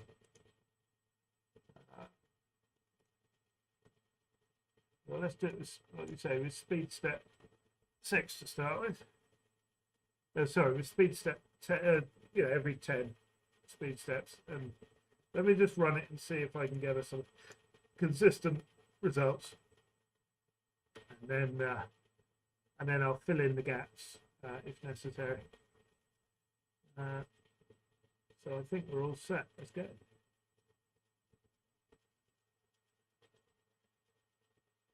There we go. Just doing the fast ones first.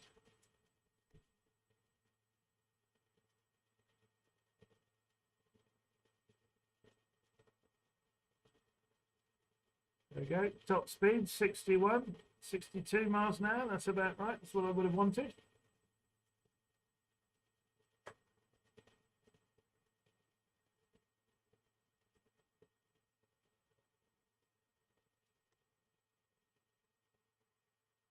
I'm a little bit disappointed it's coming at 59. That's a little bit too different to for my liking, but there we go. So that's speed step. So you work way down in steps. Yeah, I know you're saying in steps of 5. Right. So there we go. 116 is that's obviously not a good result, because the lower speed step results in a faster speed.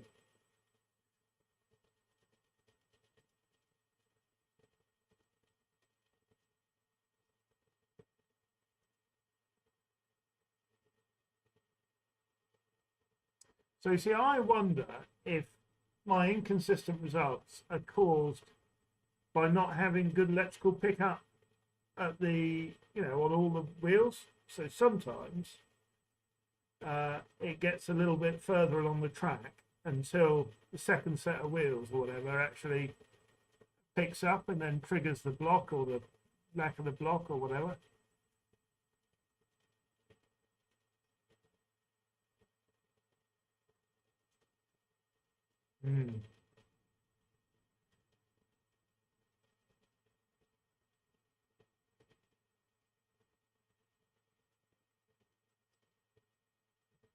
Maybe this looks okay. I just don't like those top speed results. And actually, oh for goodness sake, this is all over the place.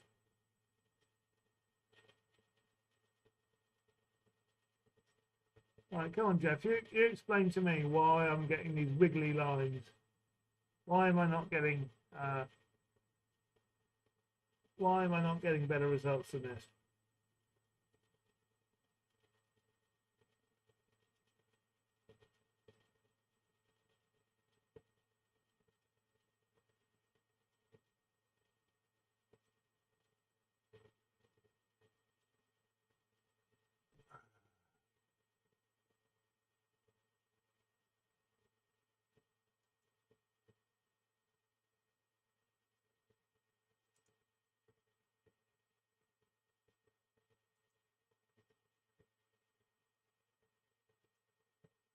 Right, I never forget this, that going in reverse. Yeah, you're right, James. There is something wrong. There is something wrong. What sort of decoder is in that locomotive? It's a Zemo. Oh, whatever. It's a Zemo Next 18 super duper decoder.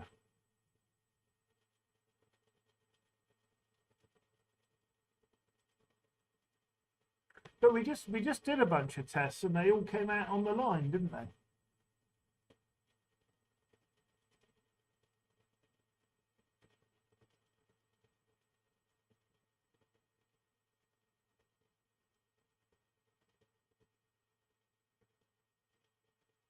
All right.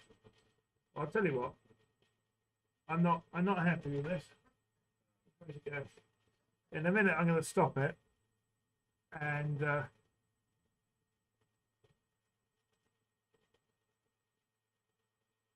yeah, in a minute I'm going to stop it. Well, actually, the forward speed doesn't seem too bad.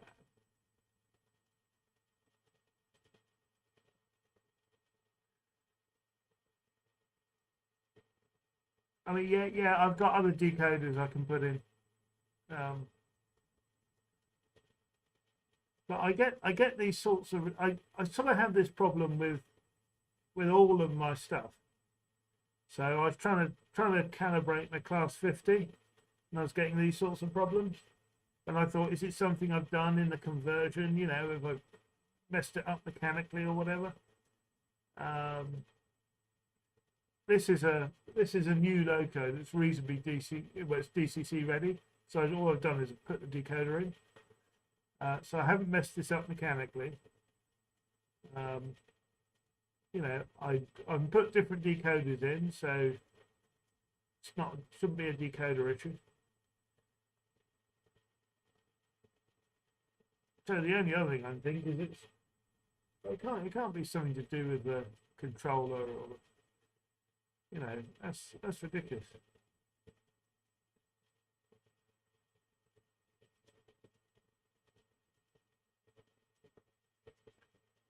I mean, the only other thing I suppose I could try and do is swap the, you know, move it back to N-gauge voltage.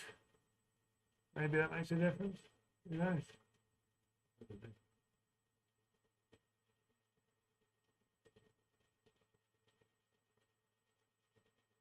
Yeah, actually, the red line there, the forward results look reasonable.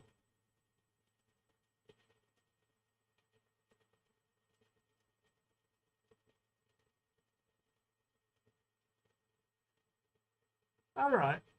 Oh, what? So sort of run it in backwards. Is that what you're saying, Joe?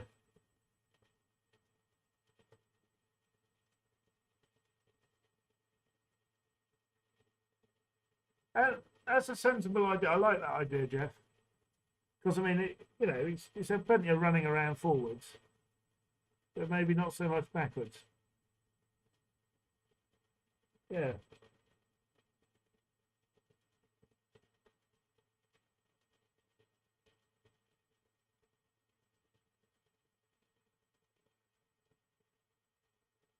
But yeah, I'm definitely getting funny results in reverse.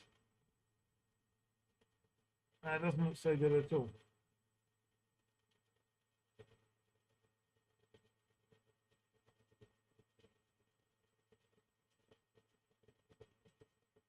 All right. Well, I quite like the lines a bit flatter. That's what I wanted.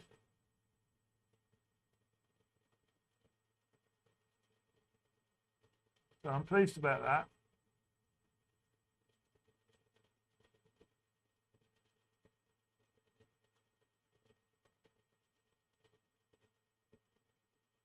All right.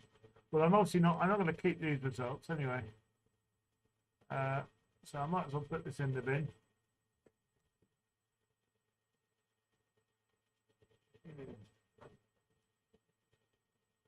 Yeah. All right. Let me do what you say, Jeff. You found steam locos, you always run them forwards and not backwards often. Yeah, no, I mean, you're quite right.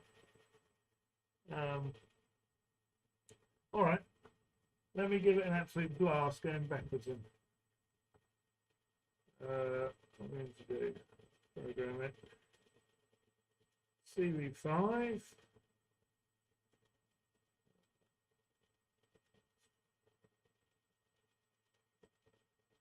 CV5.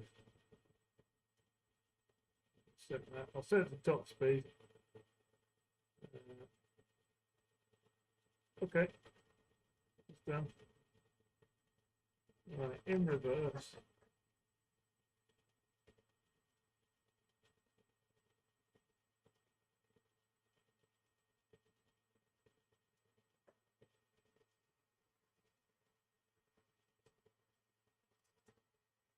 Right, that's top speed in reverse.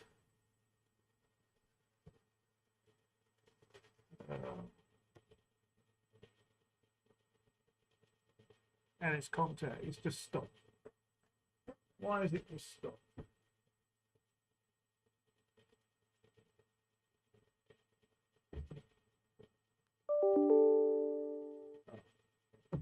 Tell you why. I expect it to stop because iTrain has tried to stop it.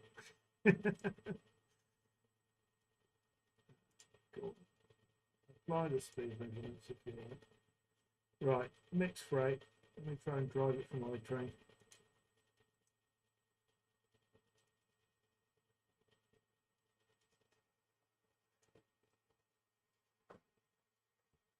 Right. And iTrain trying to save me by stopping it. You changed the voltage, you had to recalibrate everything. Yeah, no, I understand that, James. Um,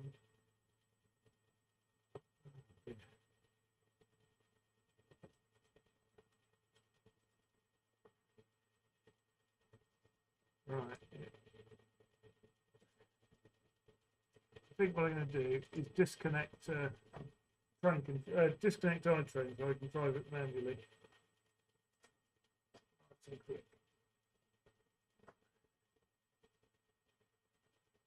Ah.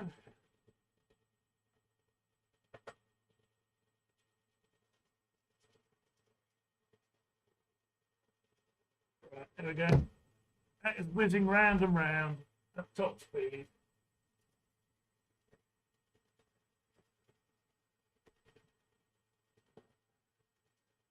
Set to manual. Yeah, that'd be the other way, wouldn't it? You can tell I'm not very good with iTrain, can't you?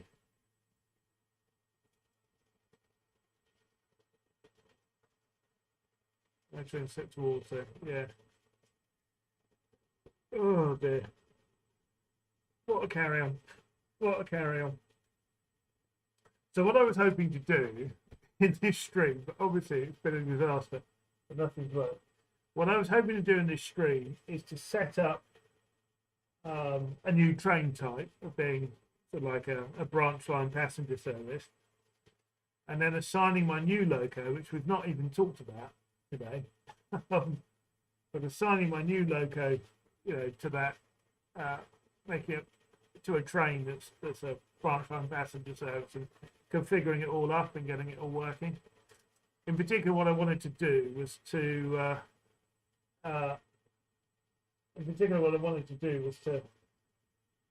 get the sounds all configured, and so getting it sort of making appropriate sounds before it moves off and all that sort of stuff. But that's going to have to be done at a different time. Jeff says here to help. Hey Jeff, I do appreciate it. I'm really grateful for I'm grateful for your advice. But it's just frustrating when things aren't doing what you expect them to. It's really annoying. It's really annoying. So there we go. I think the good news though is that this doesn't seem to be shorting out the track anymore.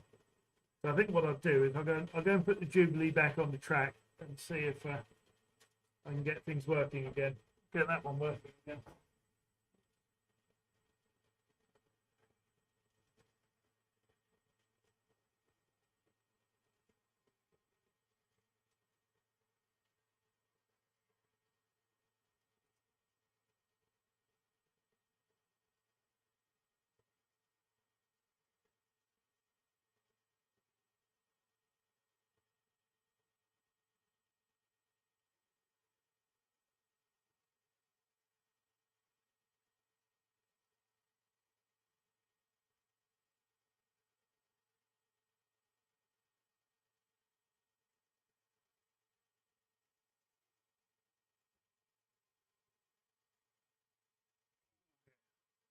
Right.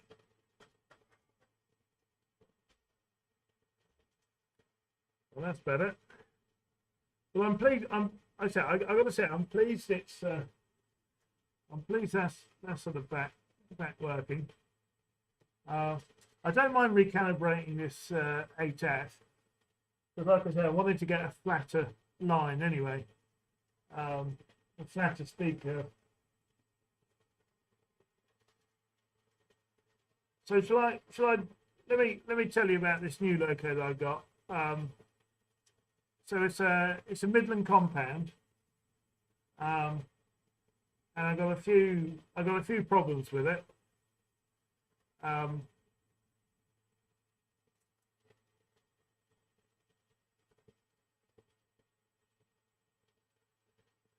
And so the problems are, in particular, it doesn't have a lot of traction. So I'm looking at adding a bit of weight. And the other thing is it's pretty noisy. I mean, I don't know, actually, this is pretty noisy, whizzing around at top speed as well. So, but it's got that sort of grindy gear noise. Particularly going backwards. That's only to blast that round, whiz that round going backwards for 10 minutes as well. You approve of Midland compounds.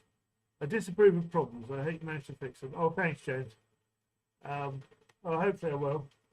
I fixed a bunch of other problems on it. You know, I've done a conversion. I've fitted a digi hat. I've now got 3 wires going through to the tender, and obviously the chassis is connected. And I've found a sort of new way of doing the tender. So I got a grinder and I ground out, because you normally have a screw that goes through the bottom of the tender, and it protrudes into the tender space quite a lot. And you have like a plastic lump that the screw goes into, and that takes up space, and then the screw goes through the plastic lump and it extends even beyond it. So what I did is I got a rotary tool thing, and I sort of ground away the plastic lump, and I replaced the screw with a bolt, and I put a thin nut. I put a thin nut on top of the bolt,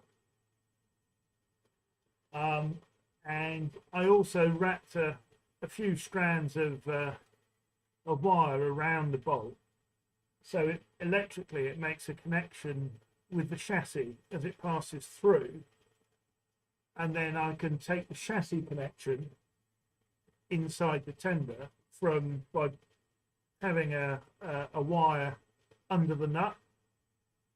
So that's my chassis connection, and then that's sort of the non-chassis connection obviously gets passed through on a wire from the loco, and it's soldered onto the non-chassis sort of bit of the pickup. So that sort of works pretty well. So I've got both.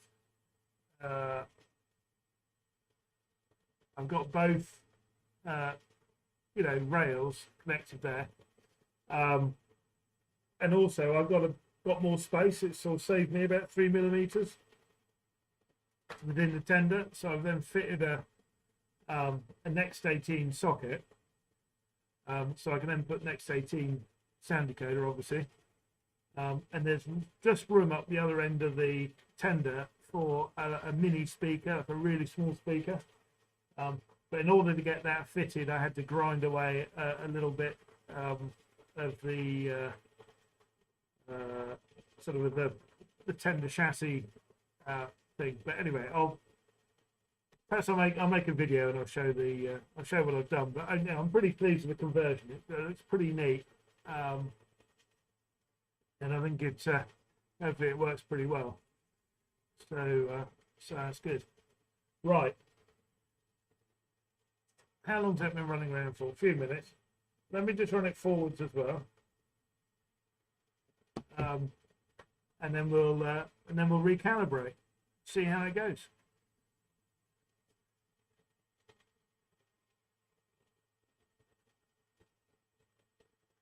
The other thing I'm worried about that is I've got the 8F. I've got some traction issues on that as well. I'm wondering if I need to change the traction tyres, but I've only had it for a year or so. So I don't know. You tell me. All right. Right. Let me stop this at the start of the run and see if I can get more consistent results. I know I've not been running it in for very long, but who knows?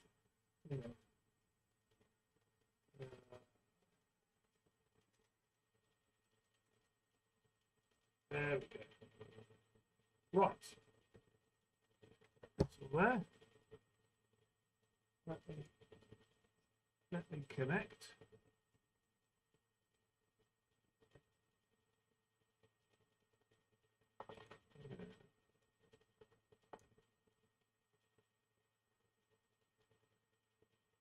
Um,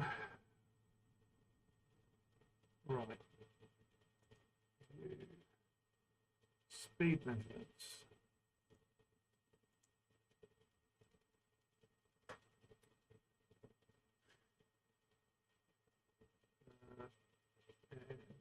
Clear all those there. Now, let me just set the set CV5 again. Back to what it was. 125.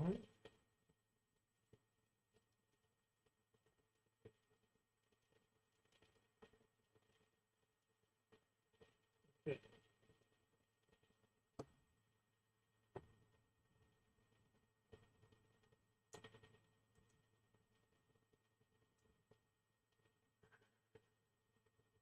Let's run some tests.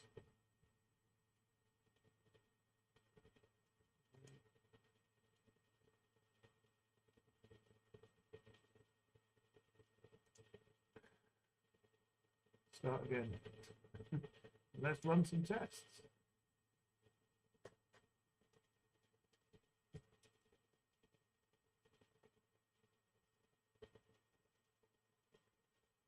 It's running.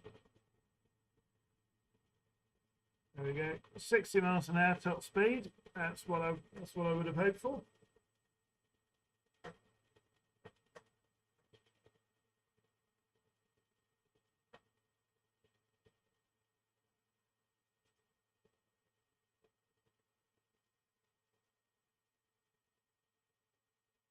$50 miles an hour in reverse. Not quite what I wanted.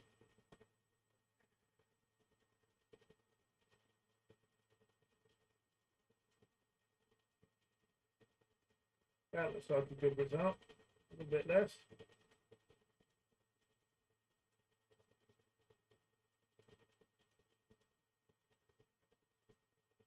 That looks like a good result as well. It just seems that that first one at top speed's no good.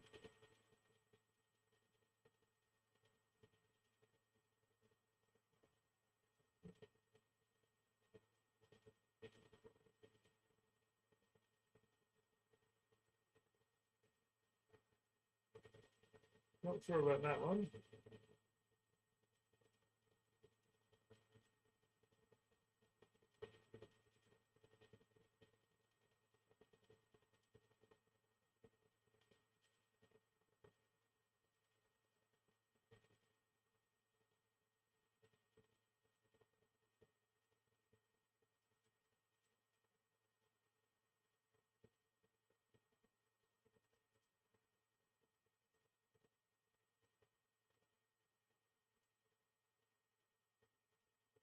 Oh, here we go. Everything goes all over the place again.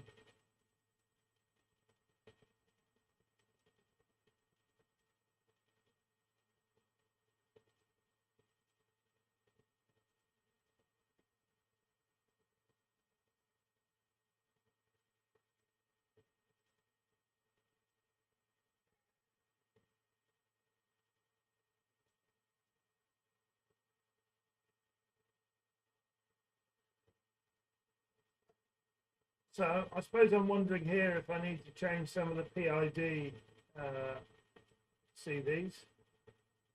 Configure the sort of little the back EMF stuff.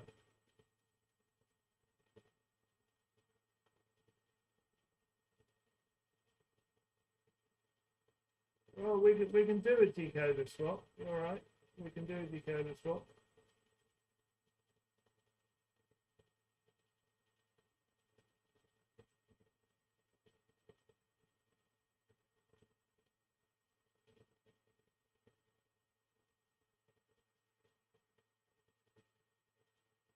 I mean, I'm wondering, is this because things are getting too hot? I don't know. What's going on? We can move the screen over slightly, please. The lines are hidden. Oh, sorry. Can you not see?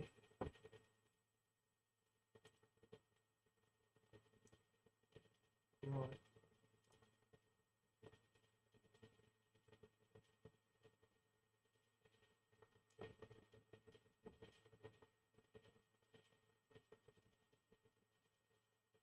Okay. I'm not sure if you can see that properly. How does that work?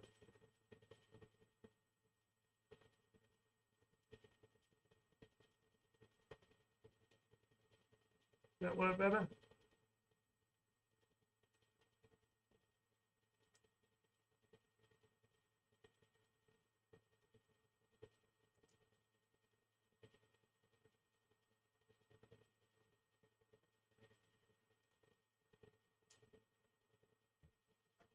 Better. I know expert, mind you. Well, I know expert. Yeah, so it's sort of, see, I expect, I often get this, the first few tests I do, it's a bit, you know, and then it sort of settles down. And what will happen now is when it's done all the tests, I'll go back and I'll do those first 3 tests again, and they'll come out sort of on the line. Okay, and that's great. But my question is why is it inconsistent? And I've had this problem. I've had this one's inconsistent, but when I was playing my class 50, that was a real pain to get sort of consistent results out of as well. I did think maybe it was because I didn't have a steady voltage. And so I looked into, like, on the decoder, setting the decoder, setting what the voltage should be. You can sort of get the decoder to stabilize the voltage. You know, and so that's better if your track voltage is all over the place. I don't know.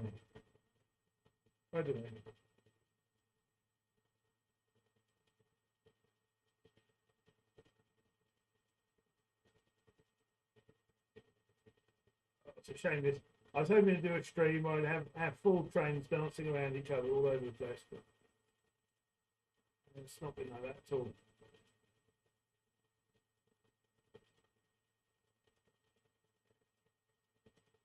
This is looking vaguely better. Looking vaguely okay.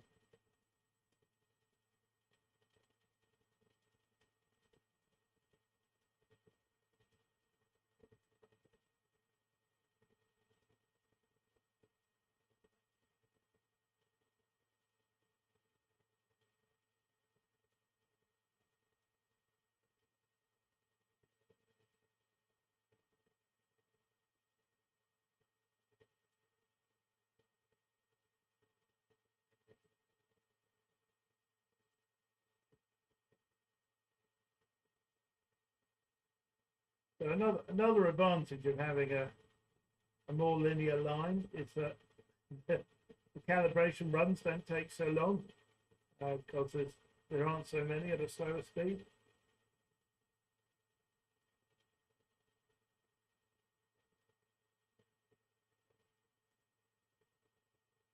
Yeah, what I was going to do actually was check. Look, what's that about? What's happened there?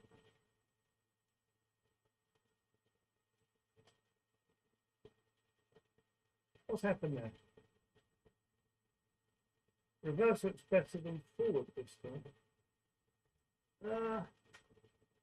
Yeah. Yeah, maybe.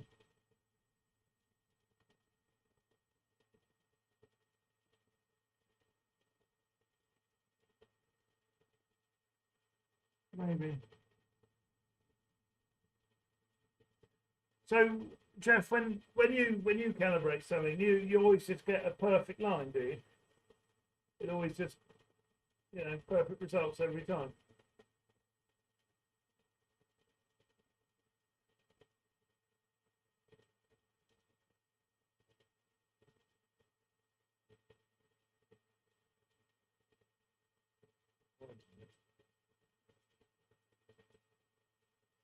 Train didn't go to the end. No, I think you're right.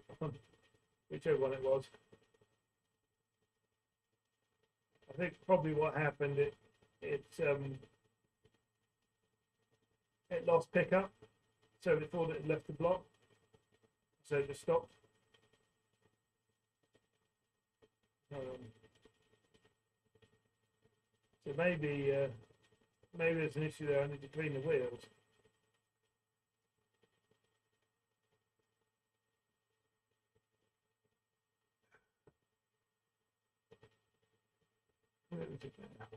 What's it doing? Let's see which test it's running.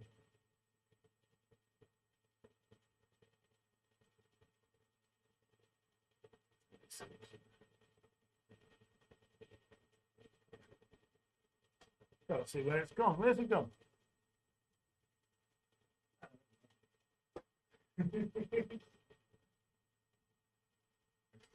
Oh dear. Right, I think we're just going to stop this for a minute, and I think we'll delete a few of those. So what do we want?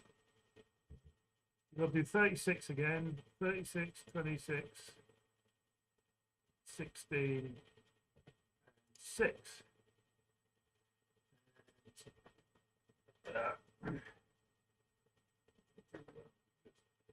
It's the train round to the starting point.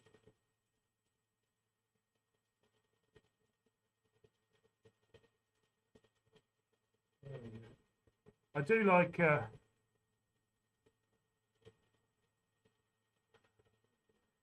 we got iTrain trying to help again. I'll leave that.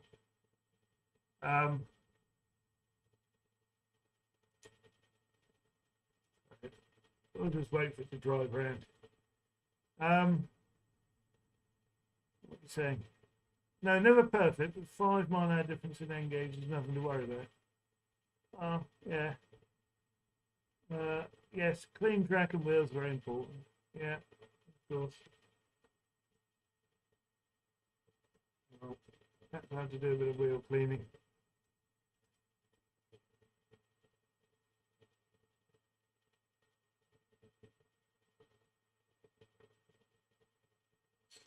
I imagined I'll one day I'll get one of those cleaning trucks, you know, the shiny gold ones that sort of dribble your IPA out and you go around with a pad.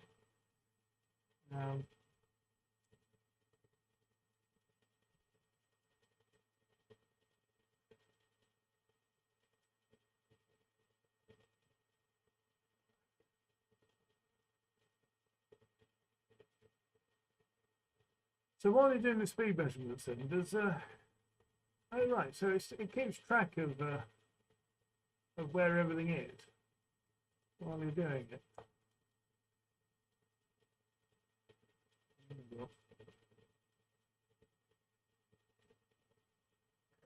Right, nearly there. Back to the starting point. Oh.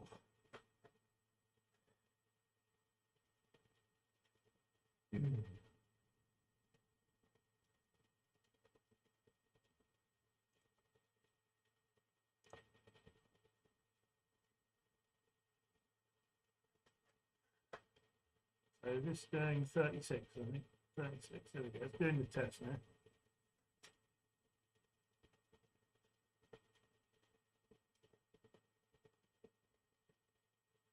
Oh.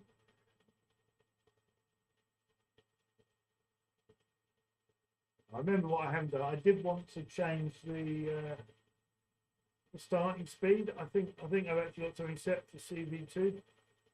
CV2, yeah, it is. For the starting voltage. I think I've got that set to something other than 1, which is why it sort of cut off. Let's just say, got a few different track cleaning tracks. There's nothing better than Cloths and IPA. Is that track cleaning trucks? Do you mean, Joe? Track cleaning trucks. Yeah, what worries me is once I've built the upper levels of my layout, I won't be able to reach, you know, the storage yard there in order to sort of get a hand in and clean. Well, I will, but not easily, you know. So I'd rather be able to just drive the truck around and clean everything. These things are always sort of easier than you imagine. Sorry, they sound easier. You imagine they're easier than they are. Right, see, that's a good result, that, on 36 there. Truck, sorry, yeah, now I've got it.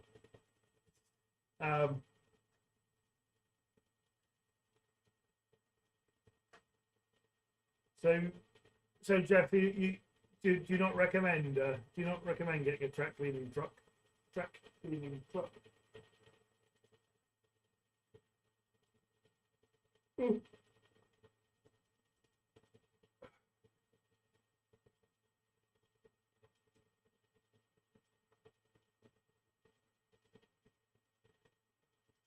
Yeah, you get much nicer results at lower speeds. It all looks a lot better.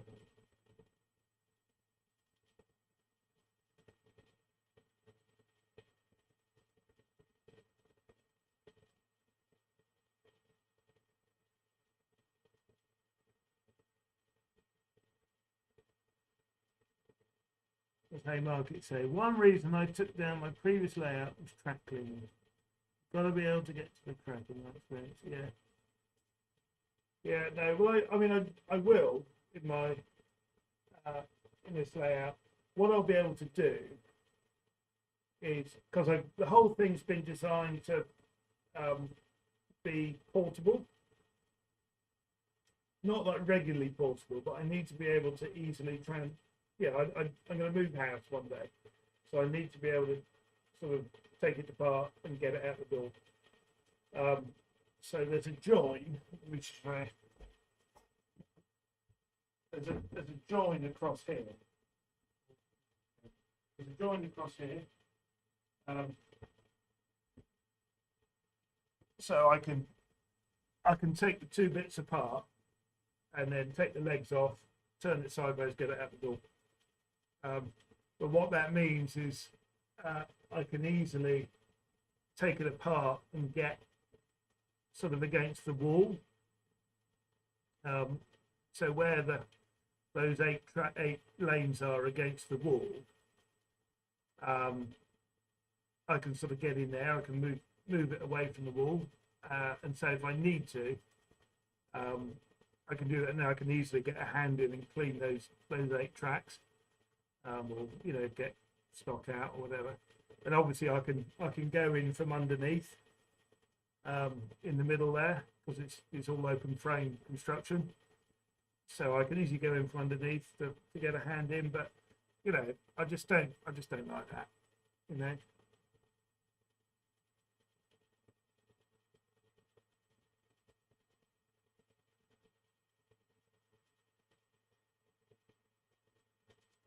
Right. Yeah. Well, yeah, Jeff. I mean, what you're saying about a truck's good for cleaning the bits you can't get at. I mean, that's what I'm imagining. Eventually I'll get myself one, and then every now and again I'll just run it around, and it'll hopefully keep on top of any sort of dirty track problems. Well, but to be fair, I've had most of this track laid for a couple of years now. And I mean, I don't run trains all the time. I don't run trains often. But I've not really had. I've never really. I mean, I've cleaned bits of track, but I've not really had to sort of do a session of cleaning everything all the time.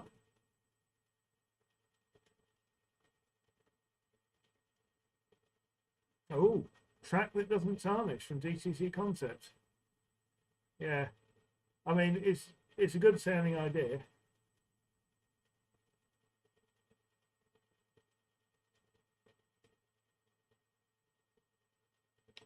Yeah, see, the CMX track cleaner, that's the one I want. But Haymarket, you're saying it, even with that, it's not great. See, my track doesn't really get dirty. But I don't know. I suppose it's my layout's in a room in a house. I'm not in an attic. I'm not in a garage. So I'm pretty lucky from that point of view.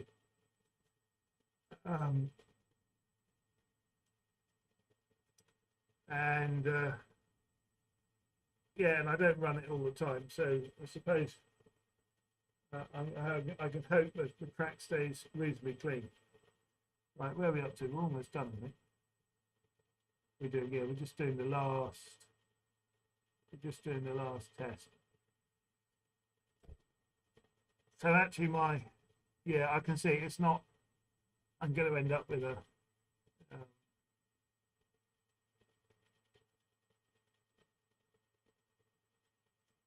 Not a great curve at the low end. I've got a starting voltage. I need to turn that back to 1. But what's going on at the high speeds? Why can't I have consistent result at high speed?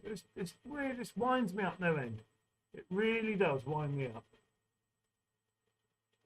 And it kind of does it.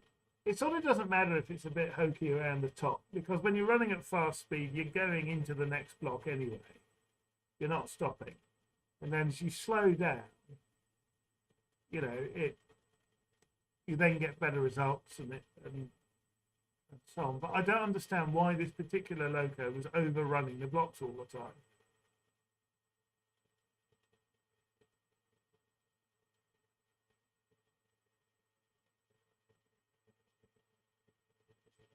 Right. Well, when I feel I got the money, I'll get myself a CMX track cleaner.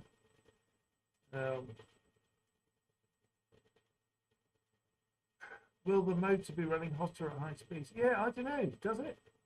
I need someone like clever who knows the answers to these questions to tell me. But other people have locos and they run them at higher speeds. And they don't have these problems. I suppose that's the thing. Why is it me? Why me? Why am I the only person whose locos don't work well? Anyway, in a minute, I'm going to redo those higher speed test runs and see if I can get. I mean, if I can get results vaguely on the line, then I'll go with it. What's your digitransfer? Is it second to 120 speed steps? Yeah, I believe it is over Dean. I can't remember what the details of all that. But yeah, yes is the answer.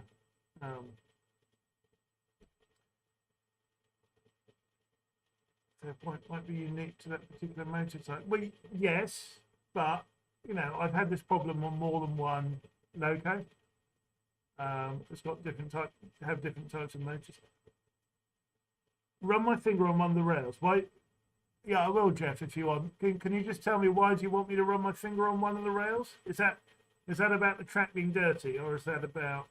Oh, okay. He retracted the message. Okay, all right.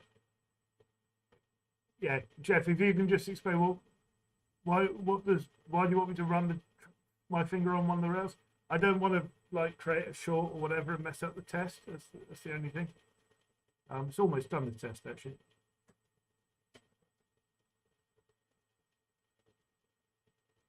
I think it might stop, can't it? There we go, done.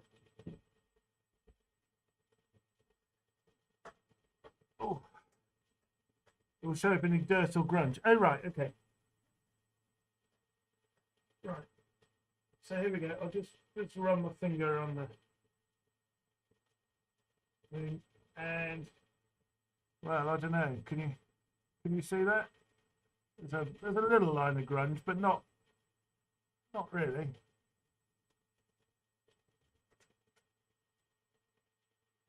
There we go. Right.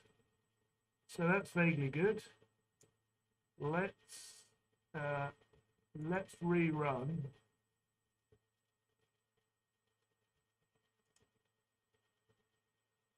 A few of these tests, and that was 56. That one. Let me rerun those 3 tests. See if I can get better results.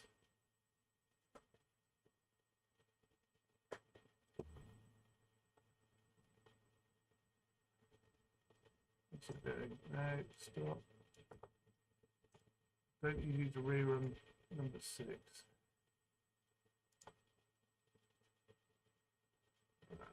Oh.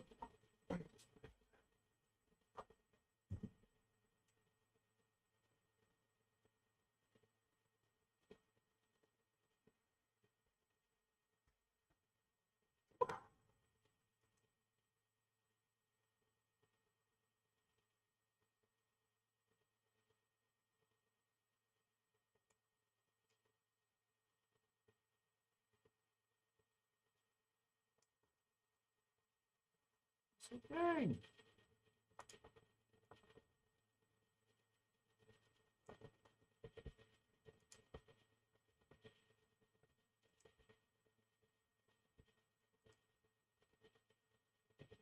Right.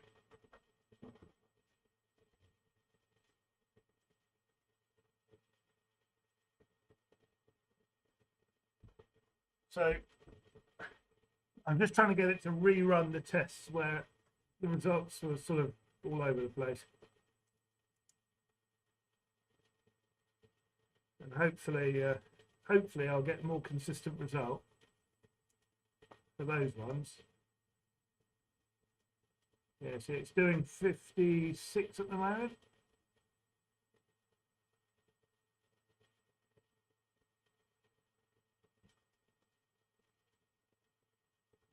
See how much dirt. Smoke alarm. Oh no, Jeff, I'm sorry if you burnt your dinner because you're wasting your time talking to me. Oh, sorry. I'm sorry.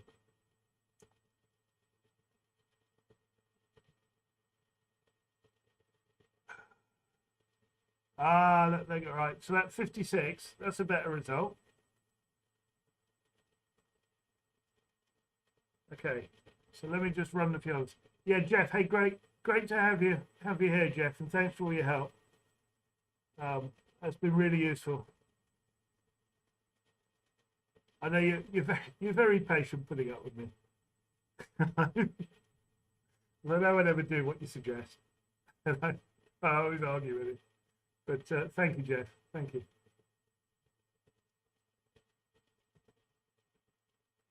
All right, so some of these results are looking a bit better.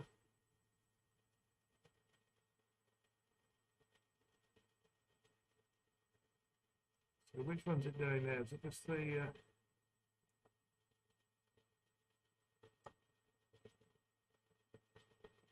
it's doing 106.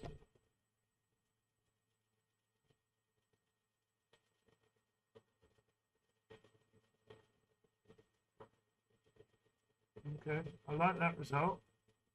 60 top speed.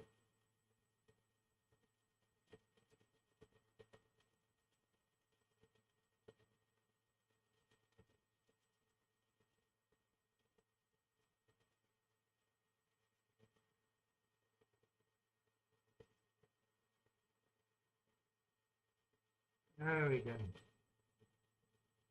There we go. Well, I think that's vaguely all right. That's vaguely all right.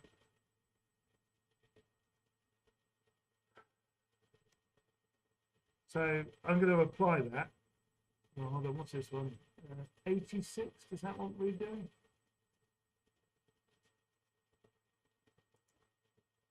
Let's just redo 86 as well.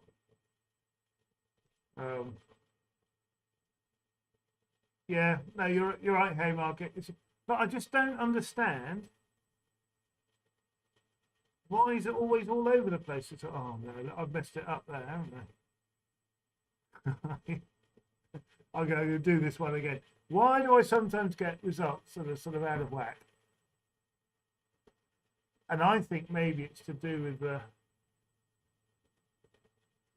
I think maybe it's to do with the pickups on the loco. Some of the wheels are dirty. Yeah, it's running because it's picking it up from the back or whatever. But the system thinks that it's the system thinks that it's picking it up from the front.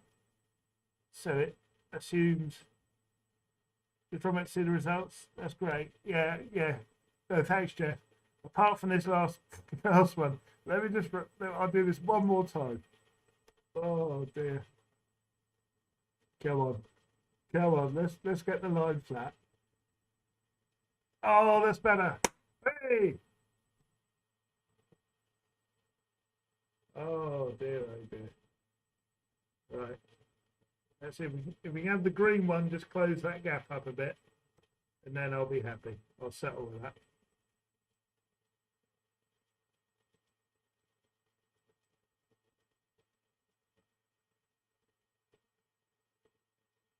Hey, look at that. Oh, look at that. Look at that. Hey, hey. Oh, of all the things to be happy about, I'll tell you what, I need to get another few sources of joy in my life.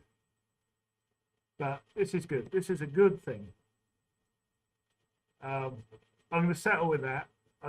I want to be honest, I want to change the starting CV because you can see it's flattening off. You know, so those bottom few speed steps aren't going to be smooth. But I'm going to settle for this, and then a bit later run that, change the bottom CV and run it again. Let me apply that. Maybe not so good. Hold on.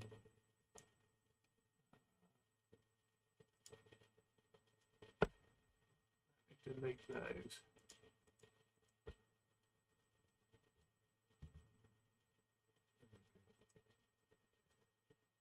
Let me apply that. And hopefully we'll be up and running there. Right. Yeah. So I need to tweak it at the bottom end. Right. But let me just see if I can get it to do something sensible. So let me tell it to run through to there. See if it stops sort of reasonably near the end of the block.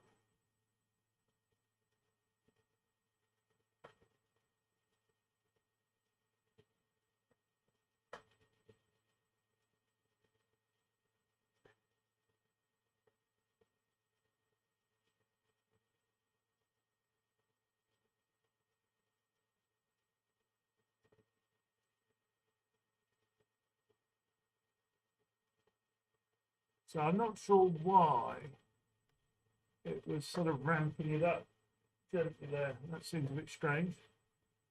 I have to say, my laptop can't really cope with the stream and running iTrain at the same time. I wonder if that's partly to do with the problems I'm having on all this.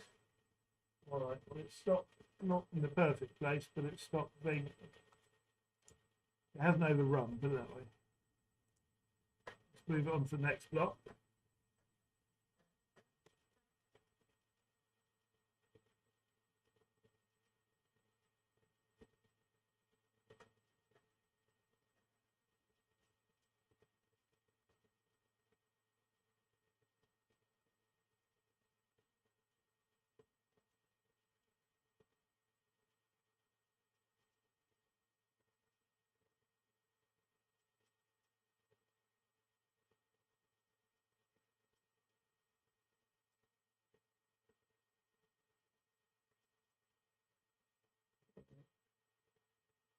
There we go. It's not overrun at least again.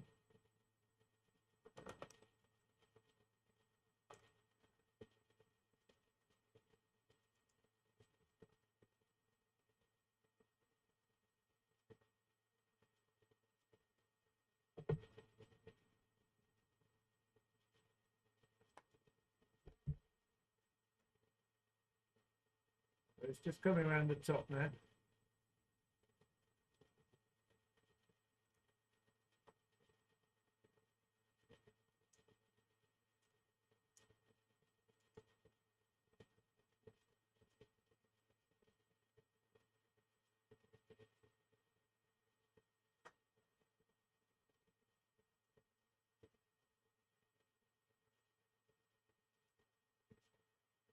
Let me have a look.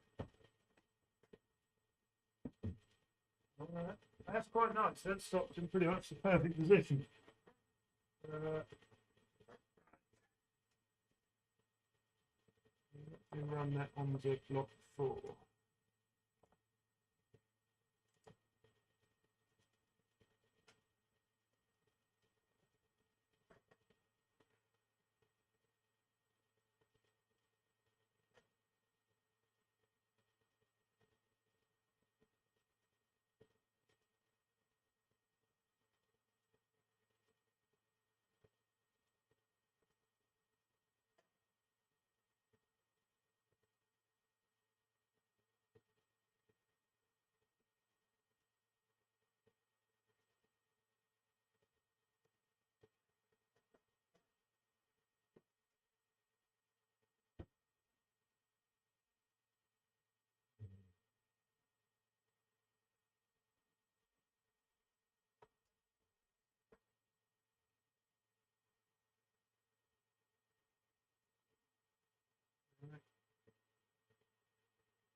Let me shunt it back into lane 1, and then at least it'll pick up its load again.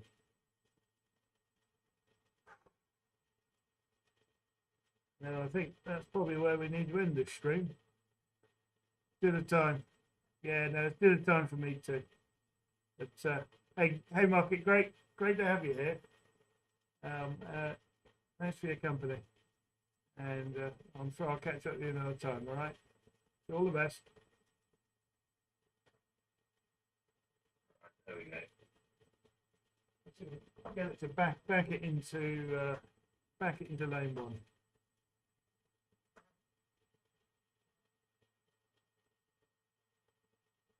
Hopefully. Changing the point, and back it goes now.